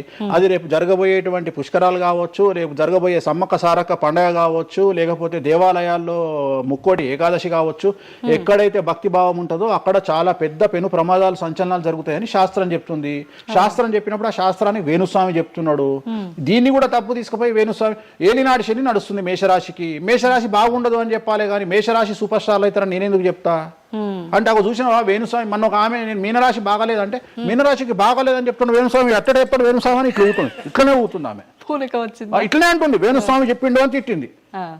నువ్వు నమ్మవమ్మా, ఆమె అమెరికా నుండి పంచుప్రభాకర్ అని ఒక ఆయన ఉంటాడు, ఆయన తిట్టిండమ్మా ఆ బూతులు భగవంతా నేనైతే తెల్లారి చచ్చిపోతుండే. అంటే వాళ్ళిద్దరికి ఫైటింగ్ జరిగి గదే మీనరాశి అని చెప్తున్నాను నేను. ఆమె మీనరాశి అంట, గదే మీనరాశి అంటున్నాను. అంటే నేను చెప్పేది అదే. నేను చెప్పేది ఫస్ట్ శనీశ్వరుడు కాదు, శనేశ్వరుడు. శనీశ్వరుడు అని ఎందుకు వచ్చింది అంటే ఒకరోజు శని శంకరుడు ఇద్దరు కలిసినప్పుడు శంకరుడు శనిని అడుగుతాడు, ఏందా నేను చూస్తే పెద్ద అందరు భయపడుతున్నారు, చాలా పెద్ద పెద్ద వాళ్ళు భయపడుతున్నారు, నువ్వు తోపు తురుమట కదా అంటాడు. అంటే నేను తోపు తురుమ కాదా, రేపు చెప్తా నీ సంగతి అంటాడు. ఎవరు? శని ఈశ్వరుని అంటాడు. అంటే ఏంది అంటే రేపు నీ టైం వచ్చింది, నీ సంగతి ఏందో చెప్తా అంటాడు. అంటే తెల్లవారి పొద్దున సూర్యోదయానికి శంకరుడు పోయి ఒక చెట్టు తొర్రలో దాచుకొని సాయంత్రం సూర్యాస్తమయం వరకు చెట్టు తొర్రలోనే ఉంటాడు, ఉండి బయటకు వస్తాడు. బయటకు వచ్చిన తర్వాత శని ఎదురుపడితే నన్నేమో చేస్తా అన్నావు కదా, ఏం చేసినావు అంటాడు. అంటే నువ్వు లయకారకుడివి, ప్రపంచాన్ని శాసిస్తావు, ముల్లోకాలను శాసిస్తావు. అట్లాంటి నిన్ను తీసుకుపోయి సూర్యోదయం నుండి సూర్యాస్తమయం దానిక చెట్టు త్వరలో దాచిపెట్టిన ఇంతకంటే నేను చేసేదే ఉంది అంటాడు. ఆట మొదలు పెట్టేశాడు అక్కడ ఆల్రెడీ. అప్పటి నుండి ఆయనకు శనీశ్వరుడు అని పేరు వచ్చింది. Okay okay. సో ఇది జరిగింది శంకరుడికి కూడా జరిగింది, రాముడికి కూడా జరిగింది. సో ఏలినాటి శని పీరియడ్లో, షష్టమ శని పీరియడ్లో బాధలు పడేటువంటి పరిస్థితి ప్రతి ఒక్కళ్లకు ఉంటుంది. రెండవసారి ఏలినాటి శనిలో మరీ దరిద్రంగా ఉంటుంది. కలియుగంలో దాని తీవ్రత చాలా ఎక్కువగా ఉంటుంది. కలియుగంలో ఫిజికల్ కంటే మానసికమైన దెబ్బలు చాలా ఎక్కువగా ఉంటాయి. జనాలు కొట్టే దెబ్బలు చాలా ఎక్కువగా ఉంటాయి. నరఘోష వల్ల తినే దెబ్బలు చాలా ఎక్కువగా ఉంటాయి. కలియుగ దైవమైనటువంటి వెంకటేశ్వర స్వామి వారికే ఎన్నో రకాల పూజలు చేసి దిష్టి తీయడానికి ప్రయత్నం చేస్తున్న సందర్భంలో ఆఫ్టర్ ఆల్ మానవుల మనమింత. సో మన మీద ఎన్నో రకాల దుష్ప్రయోగాలు ఉంటాయి, ఎన్నో రకాల నరఘోషలు ఉంటాయి. సో ఇవన్నీ జనాలకు తెలియజేయాల్సిన బాధ్యత ఒరిజినల్ పండితుడిగా, ఒరిజినల్ జ్యోతిష్కుడిగా నా మీద ఉంది. సో సొంత కవిత్వము జనాలకు పాజిటివ్గా చెప్పడానికి నేనేమి ఏమో అంటారు కదా, వ్యక్తిగత ఏదో అంటారు వాళ్ళను, వ్యక్తిగతంగా కౌన్సిలింగ్ ఇచ్చేటువంటి వాడిని కాదు నేను. సో నేను శాస్త్రం ఏం చెప్పిందో నేను దాన్ని మాత్రమే జనాలకు చెప్పడానికి నేను ఇక్కడ ఉన్నా. అంతేగాని క్యాన్సర్ వచ్చిన పట్టుకొని నీకేం లేదు అని చెప్పి వాడిని ఇంటికి పంపించి 2 రోజుల తర్వాత సచ్చేటట్టు చేసేటువంటి నీచుడిని నేను కాదు. క్యాన్సర్ వస్తే క్యాన్సర్ వచ్చింది, ధైర్యంగా బతుకు, ఇంకా బతుకు, నీ కోరికలు తీర్చుకో, అన్ని కోరికలు తీసుకొని సావు అని చెప్తా. రెండవది, అన్ని తిని 60 ఏళ్ళు పోతే ఏం తినకుండా 80 ఏళ్ళు బతికితే లాభం లేదు. సో కలియుగంలో ఇవన్నీ సమస్యలు చాలా తీవ్రంగా ఉంటాయి. భార్యాభర్త కారులో పోతే పక్కింటోడు ఏడిస్తొస్తాడు, మంచి కారు కొనుక్కుంటే ఏడిస్తొస్తాడు, ఒక పిల్లగాడు మంచి ఉత్తీర్ణత శాతంలో పాస్ అయితే ఏడిస్తొస్తారు, మంచి ఉద్యోగం వస్తే ఏడిస్తొస్తారు, ఒక పొలిటికల్ బాగుంటే చస్తాడు, ఒక యాంకర్కు డబ్బులు వస్తే చస్తాడు. సో ప్రతి దగ్గర ఏడుపు ఏడుపు ఏడుపు, జలసు అనేటువంటిది రాజ్యమేలుతున్నటువంటి సందర్భంలో తెలుగు రాష్ట్రాలలో అది పీక్ స్థాయిలో ఉండేటువంటి పరిస్థితులలో నిజాలు చెప్పి జనాలని భయానికి దూరంగా ఉంచాల్సినటువంటి బాధ్యత నాది, జరగబోయే నష్టం నుండి కాపాడాల్సినటువంటి బాధ్యత నాది అని ఇంతమంది రాళ్ళేసినా, ఇంత చెండాల పనులు చేసినా, వ్యక్తిగతంగా నన్ను విమర్శలు చేసినా నేను ఎవరిని వ్యక్తిగతంగా విమర్శించడం లేదు. ఎందుకంటే ప్రతి ఒక్కడి ముడి కింద ఖచ్చితంగా సమస్యలు ఉంటాయి. ఈ శుద్ధపూస ఎవడూ కాదు. నాకంటూ నెల రోజులు పక్కకు తీస్తే ఒక్కొక్కటి జాతకాలు చెప్పగలుగుతా అందరివి. నేను వాటి జోలికి బోదలుచుకోవట్లేదు. శాస్త్రం ఏం చెప్పిందో శాస్త్ర ప్రామాణికంగా నేను జనాలకు తెలియజేయాలని కోరుకుంటున్నా. సో లాస్ట్ ఇయర్ ఎట్లా జరుగుతుందో 2025లో అనుభవించిన కష్టం కంటే 2026 ఎక్కువ, 2026 కంటే 27 ఎక్కువ, 27 కంటే 28 ఎక్కువ. 2025 నుండి 28 వరకు సమాజంలో ప్రకృతిలో జరిగే సంఘటనల తీవ్రత చాలా ఎక్కువగా ఉండబోతా ఉంది. ప్రకృతి పరంగా, సామాజికంగా, అగ్ని ప్రమాదాల పరంగా, వాహన ప్రయాణాల ప్రమాదంగా చాలా రకాల సమస్యలు ఈ సంవత్సరం ఉండబోతున్నాయి. ఓకే, రాశుల పరంగా ఎలా ఉంటుందండి? సో ఈ సంవత్సరము ఫస్ట్ రాశుల కంటే ముందు మనం మాట్లాడుకోవాల్సింది ఏంటి అంటే, ఈ సంవత్సరము రైలు ప్రమాదాలు, అగ్ని ప్రమాదాలు, వాహన ప్రమాదాలు, అలాగే జన సమీకరణలు ఉన్న చోట, భక్తులు గుమిగూడే చోట, జన సాంద్రత ఉన్న చోట, అది సినిమా థియేటర్లు అవ్వచ్చు, భక్తికి సంబంధించిన ఏరియా అవ్వచ్చు, సో మార్కెట్లు అవ్వచ్చు, మాల్స్ అవ్వచ్చు, వాటిల్లో పెను సంచలనాలు ఈ సంవత్సరం జరిగే అవకాశాలు ఉన్నాయి. ఆర్థిక నష్టము అంటే ఆస్తి నష్టము, జన నష్టము ఉండేటువంటి అవకాశాలు ఉన్నాయి.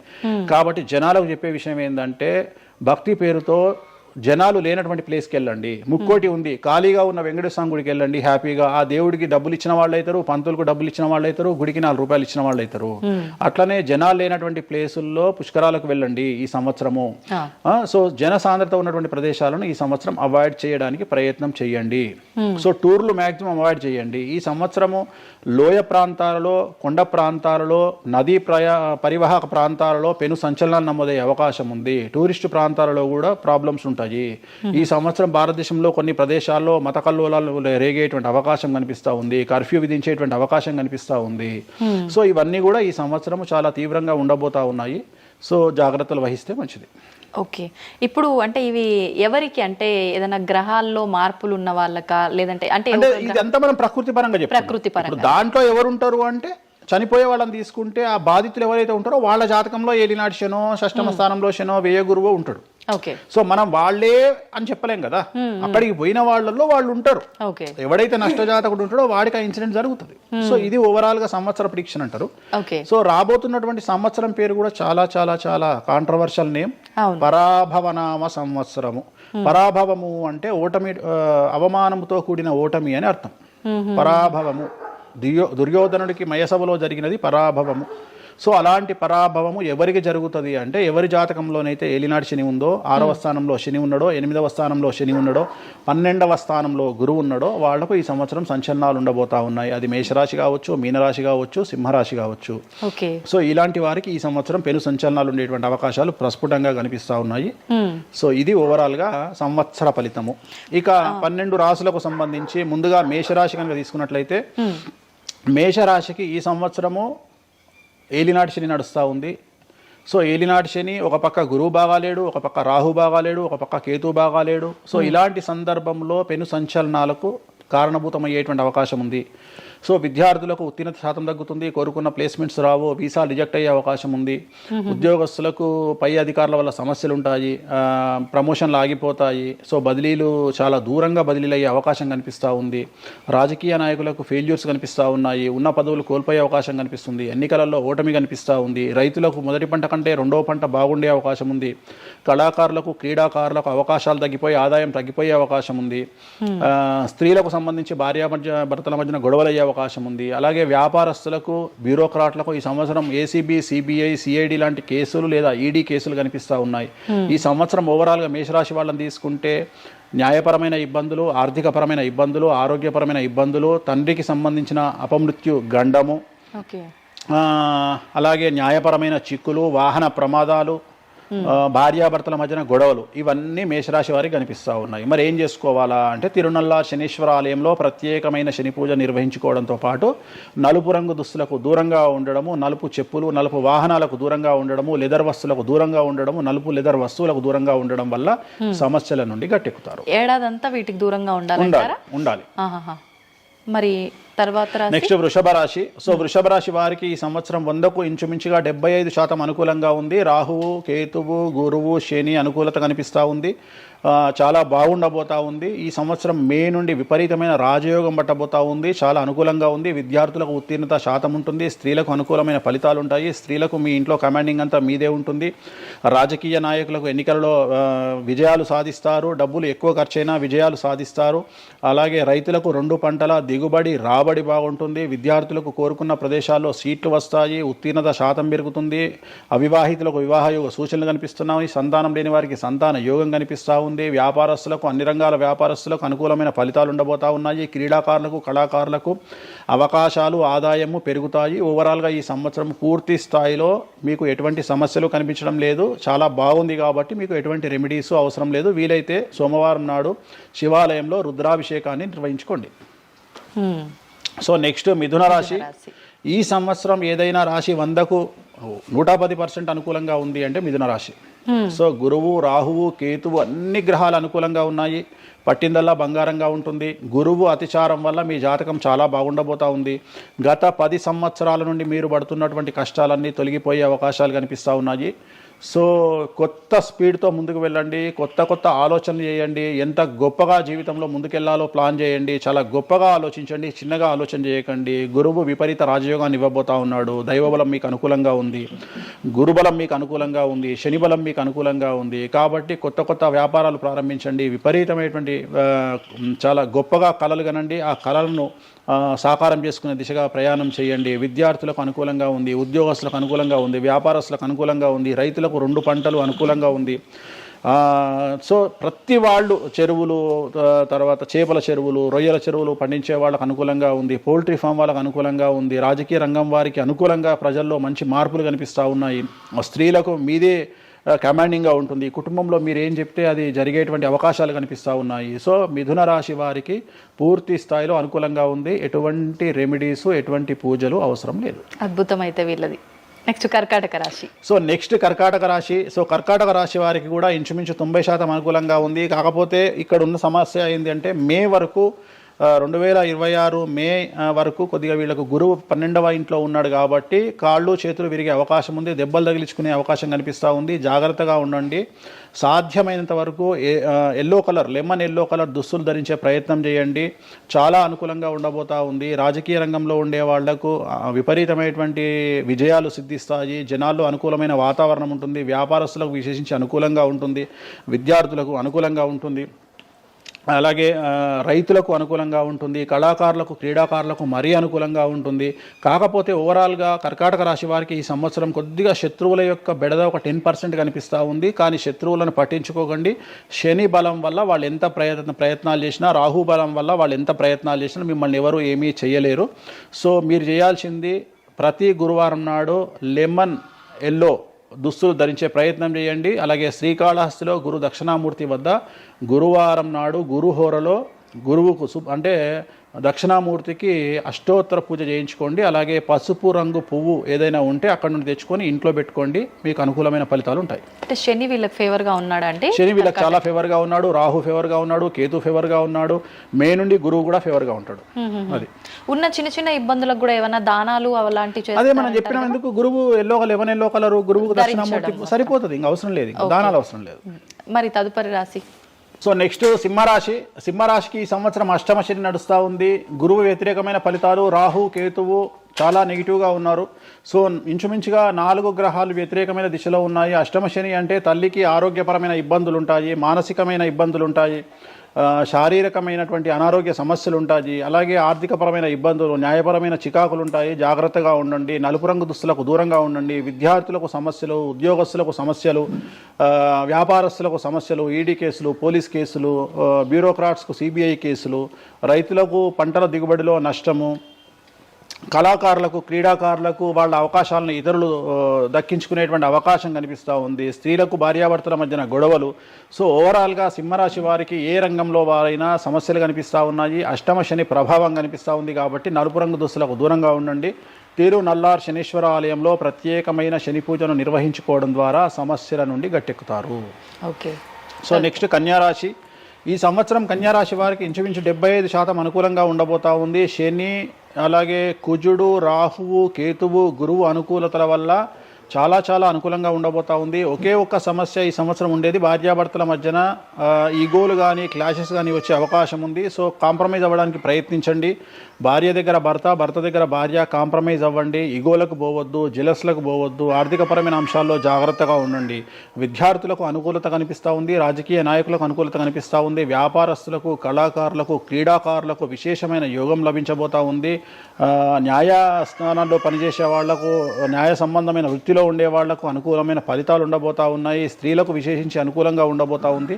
సో ఈ సంవత్సరం కన్యారాశి వారికి పూర్తిగా అనుకూలమైనటువంటి ఫలితాలు కనిపిస్తూ ఉన్నాయి. వీరు చేయాల్సినటువంటి రెమెడీ సోమవారం నాడు రుద్రాభిషేకాన్ని శివాలయంలో నిర్వహించండి, సమస్యల నుండి గట్టెక్కుతారు. సో నెక్స్ట్ తులారాశి. తులారాశి వారికి షష్టమ స్థానంలో శని కనిపిస్తూ ఉన్నాడు. కాకపోతే గురువు విపరీత రాజయోగాన్ని ఇవ్వబోతా ఉన్నాడు. వీళ్ళకి గురు బలము మరియు దైవ బలం అనుకూలంగా ఉండడం వల్ల మీ జీవితాన్ని కొత్తగా ప్రొజెక్ట్ చేసుకునేటువంటి అవకాశం మీకు దేవుడు కల్పిస్తూ ఉన్నాడు. ముందుకు వెళ్ళే ప్రయత్నం చేయండి. చాలా కొత్తగా మిమ్మల్ని మీరు ఆవిష్కరించుకునే ప్రయత్నం చేయండి. మిమ్మల్ని మీరు కొత్తగా సమాజానికి చూపించుకోండి. దానివల్ల మీ ఆలోచనలు మార్చుకోండి. చాలా గొప్పగా థింక్ చేయండి, గొప్పగా కలలు కనండి, వాటిని సాకారం చేసుకోండి. గురువు అనుకూలంగా ఉన్నాడు. కాకపోతే కుటుంబంలో పెను సంచలనం జరిగే అవకాశం కనిపిస్తూ ఉంది. 6వ స్థానము భాగ్యానికి మరియు శత్రుత్వానికి కారకుడు కాబట్టి శని వల్ల సంచలనం జరిగే అవకాశం ఉంది. విద్యార్థులు, ఉద్యోగస్తులు, వ్యాపారస్తులు, కళాకారులు, క్రీడాకారులు, రైతులు, అలాగే రాజకీయ నాయకులు ఎవరైనా సరే వాళ్ళ జీవితంలో ఏదో ఒక పెను సంచలనం జరిగే అవకాశం కనిపిస్తూ ఉంది. నలుపు రంగు దుస్తులకు దూరంగా ఉండండి. తీరు నల్లార్ శనీశ్వర ఆలయంలో ప్రత్యేకమైన శని పూజ నిర్వహించడం ద్వారా సమస్యల నుండి బయటపడతారు. నెక్స్ట్ వృశ్చిక రాశి. వృశ్చిక రాశి వారికి అర్ధాష్టమ శని వెళ్ళిపోయింది. శని గురువులు అనుకూలంగా ఉన్నారు, రాహు కేతువులు అనుకూలంగా ఉన్నారు. కళాకారులు, క్రీడాకారులు, ఉద్యోగస్తులు, విద్యార్థులు, వ్యాపారస్తులు, రైతులు, రాజకీయ నాయకులు, స్త్రీలు, అన్ని రంగాల వారికి పూర్తిగా 100కి 100% అనుకూలంగా ఉన్నటువంటి రాశి వృశ్చిక రాశి. పూర్తి స్థాయిలో విశాఖ 4, అనురాధ 1, 2, 3, 4, జ్యేష్ఠ 1, 2, 3, 4, 9 పాదాల వారికి విశేషించి రాజయోగంగా భావించాల్సి ఉంటుంది. మే వరకు విపరీత రాజయోగం కనిపిస్తూ ఉంది. మే తదుపరి కూడా అనుకూలమైన ఫలితాలను పొందుతారు. కాబట్టి వీరికి ఎటువంటి రెమెడీసు, ఎటువంటి పూజలు అవసరం లేదు. చాలా గొప్పగా కళలు కనండి, మీకున్నటువంటి కళలను సాకారం చేసుకోండి. మీకు ఎటువంటి రెమెడీస్ కూడా అవసరం లేదు. నెక్స్ట్ ధనుస్సు రాశి. ధనుస్సు రాశి వారికి అర్ధాష్టమ శని నడుస్తూ ఉంది. అర్ధాష్టమ శని అనేటువంటిది డబ్బులను అధికంగా ఇచ్చి ఆ డబ్బుల ద్వారా సమస్యలు తెచ్చేటువంటి ఒక పరిస్థితి. అంటే డబ్బులు లేకపోతేనే సమస్యలు అంటారా, డబ్బులు ఉంటే కూడా సమస్యలు. డబ్బులు ఉన్నప్పుడు వాటిని మనం ఖర్చు చేసే విధానంలో సమస్యలు, వాటిని మనం ఎలా సమాజంలో ఖర్చు పెట్టబోతున్నామనే సమస్యలు ఏర్పడేటువంటి అవకాశం ఉంది. కాబట్టి మీరు ఇన్వెస్ట్మెంట్ చేయడంలో కానీ, అప్పులు ఇవ్వడంలో కానీ, ఎవరికైనా అప్పులు ఇవ్వడంలో కానీ, చిట్టీలు వేయడంలో కానీ, సహాయం చేయబోయేటప్పుడు కానీ జాగ్రత్తలు తీసుకోండి. ఎటువంటి పరిస్థితుల్లోనూ డబ్బులు ఎవరికి ఇవ్వవద్దు. సో ధనుస్సు రాశి వారికి డబ్బు పరంగా సమస్యలు ఏర్పడే అవకాశం ఉంది. రాక డబ్బులు వచ్చినాయి కాబట్టి తీసుకెళ్ళి వేరే వాళ్ళకి ఇచ్చి మోసపోయే అవకాశాలు కనిపిస్తూ ఉన్నాయి. ఈ ఒక్క విషయంలో ధనుసు రాశి వాళ్ళు జాగ్రత్తలు తీసుకుంటే విద్యార్థులకు, ఉద్యోగస్తులకు, కళాకారులకు, క్రీడాకారులకు, రాజకీయ నాయకులకు, స్త్రీలకు, వ్యాపారస్తులకు, రైతులకు, అన్ని రంగాల వారికి ఈ సంవత్సరం అనుకూలంగా ఉంటుంది. ఓన్లీ మీరు చేయాల్సిన రెమెడీ నలుపు రంగు దుస్తులకు దూరంగా ఉండండి. తిరునల్లార్ శనీశ్వర ఆలయంలో ప్రత్యేకమైన శని పూజ నిర్వహించడం ద్వారా సమస్యల నుండి గట్టెక్కుతారు. నెక్స్ట్ మకర రాశి వారికి ఈ సంవత్సరం చాలా అనుకూలంగా ఉంది. ఈ సంవత్సరం అండర్లైన్ చేయాల్సిన విషయం ఏమిటంటే మకర రాశి వారికి భార్యాభర్తల మధ్యన గ్యాప్ ఏర్పడేటువంటి అవకాశం ఉంది. గొడవలు వచ్చే అవకాశం ఉంది. ఈగోస్ వల్ల కానీ వేటి వల్ల అయినా సమస్యలు వచ్చే అవకాశం ఉంది. అది కాకుండా విద్యార్థులకు అనుకూలతలు ఉంటాయి, ఉద్యోగస్తులకు అనుకూలతలు ఉంటాయి, రైతులకు 2 పంటల దిగుబడి రాబడి ఉంటుంది. అలాగే రాజకీయ నాయకులకు సమాజంలో మంచి పేరు ప్రఖ్యాతులతో పాటు పదవులు సిద్ధిస్తాయి. రైతులకు 2 పంటల దిగుబడి రాబడి ఉంటుంది. వ్యాపారస్తులకు రూపాయికి 100 రూపాయల లాభం ఉంటుంది. స్త్రీలకు కోరుకున్నటువంటి ఫలితాలు ఉంటాయి. అన్ని రంగాల వారికి అనుకూలమైన ఫలితాలు మకర రాశి వారికి ఉండబోతా ఉన్నాయి. వీరు సోమవారం నాడు శివాలయంలో రుద్రాభిషేకం నిర్వహించుకున్నట్లయితే సమస్యల నుండి గట్టెక్కుతారు. సో నెక్స్ట్ కుంభరాశి వారికి ఏలినాడు శని చివరి అంకంలో ఉంది. చాలా సమస్యలు కనిపించబోతా ఉన్నాయి. కుటుంబంలో ఎవరిని తీసుకున్నా విద్యార్థులు, ఉద్యోగస్తులు, వ్యాపారస్తులు, కళాకారులు, క్రీడాకారులు, రాజకీయ నాయకులు, స్త్రీలు, ఉద్యోగస్తులు, బ్యూరోక్రాట్లు అందరికీ సమస్యలు ఉన్నాయి. వాహన ప్రమాదాలు, పోలీస్ కేసులు, కోర్టు కేసులు, ఆరోగ్యపరమైన ఇబ్బందులు, మానసికమైన ఇబ్బందులు, స్త్రీలకైతే థైరాయిడ్ సమస్యలు, పీసీఓడి సమస్యలు, గర్భసంచికి సంబంధించిన సమస్యలు, మానసికమైన ఇబ్బందులు బాధించే అవకాశం కనిపిస్తూ ఉంది. జాగ్రత్తగా ఉండండి. నలుపు రంగు దుస్తులకు దూరంగా ఉండండి. శనివార నియమాన్ని పాటించండి. సప్త శనివార వ్రతాన్ని పాటించండి. సప్త శనివార వ్రతం అంటే శనివారం నాడు శ్రీ వెంకటేశ్వర స్వామి వారికి సంబంధించినటువంటి వ్రతము. ఇది పుస్తకం మీకు మార్కెట్లో దొరుకుతుంది. తీసుకొచ్చుకొని 7 వారాల పాటు 7 శనివారాల పాటు చేయండి. సమస్యల నుండి గట్టెక్కుతారు. ఇక చివరిది లాస్ట్ది అనేటువంటిది మీనరాశి వారికి ఈ సంవత్సరం జన్మశని నడుస్తూ ఉంది. జన్మశని చాలా డేంజరస్గా ఉండబోతూ ఉంది. ఏ రంగంలో ఉండే వారికైనా ఈ సంవత్సరం సమస్యలు తప్పవు. ఆర్థికంగా, సామాజికంగా, న్యాయపరంగా, ఆరోగ్యపరంగా, వాహన ప్రమాదాలు అవ్వచ్చు, ఆర్థికపరమైన నష్టాలు అవ్వచ్చు, పోలీస్ కేసులు అవ్వచ్చు, ఇంట్లో తల్లిదండ్రులు ఒకళ్లకు ప్రాణగండాలు అవ్వచ్చు, భార్యాభర్తల మధ్యన గొడవలు అవ్వచ్చు. మరీ ముఖ్యంగా ఈ సంవత్సరం మీనరాశి జాతకులు ఉండేటువంటి ఇళ్లలో మగవాళ్లకు సంపాదన లేకుండా ఖాళీగా ఉండడం వల్ల ఆడవాళ్లు మాత్రమే సంపాదించి, ఆడవాళ్ల ఉద్యోగంతో డబ్బులు సంపాదించి, ఆడవాళ్ల అంటే భార్యల మీదనో, ఆడవాళ్ల కూతుళ్ళ మీదనో, తల్లి మీదనో బ్రతికేటువంటి పరిస్థితి మగవాళ్లకు ఉండే అవకాశం ఉంది. కాబట్టి ఈగోలను చంపుకోండి. సో ఆడవారి మీద బ్రతకడానికి సిద్ధపడండి, కష్టపడండి, మానసికంగా సంసిద్ధులుగా ఉండండి. అంటే అలాంటి ఒక కండిషన్ ఈ సంవత్సరం ఉండబోతా ఉంది. ఈ ఒక్క సంవత్సరాన్ని కనుక మీరు దాటగలిగితే మీ జీవితంలో మంచి మంచి మంచి పొజిషన్లకు వెళ్తారు. సో నలుపు రంగు దుస్తులకు దూరంగా ఉండండి. రాత్రిపూట ప్రయాణాలు చేయకండి. వాహన ప్రమాదాలు జరిగే అవకాశం కనిపిస్తూ ఉంది. జన సమూహం ఉన్నటువంటి ప్రాంతాలకు వెళ్ళకండి. సో జాగ్రత్తలు తీసుకోండి. నలుపు రంగు దుస్తులకు దూరంగా ఉండండి. తిరునల్లార్ శనీశ్వర ఆలయంలో ప్రత్యేకమైన శని పూజ నిర్వహించడం ద్వారా సమస్యల నుండి బయటపడతారు. ఇప్పుడు ఈ రాశి ఫలాల్ని ఈ మధ్యకాలంలో చాలా మంది ఫాలో అవుతున్నారండి. ఇది అక్షరం అంటే పేరులో మొదటి అక్షరాన్ని బట్టి ఫాలో అవ్వాలా, లేదంటే డేట్ ఆఫ్ బర్త్ బట్టి వచ్చే రాశిని ఫాలో అవ్వాలా? ఇది పేరులో దాని సంబంధం లేదు. డేట్ ఆఫ్ బర్త్ ప్రకారం చూసుకోవాలి. రెండోది ఇది గోచారం, గ్రహచారం వేరు, గోచారం వేరు. ఇది జస్ట్ గోచారం ప్రకారం ఎలాగైతే మనము సౌరమానం ప్రకారము మనం చూసుకుంటామో అలా ఇది ఓన్లీ చాంద్రమానం ప్రకారము మీ నక్షత్రం ప్రకారం చూసుకోవాల్సిందే. మళ్ళీ వ్యక్తిగతమైన జాతకం వేరు. అంటే ఒక 3-4 రాశులు మినహాయించి అన్ని రాశుల వారికి కొంచెం ఇబ్బందికర పరిస్థితులే ఉన్నాయి. దానికి మీరు చెప్పిన రెమెడీస్ చేసుకుంటే సరిపోతుంది. ధన్యవాదాలండి, చాలా చక్కగా వివరించారు. ఓం నమో వెంకటేశాయ.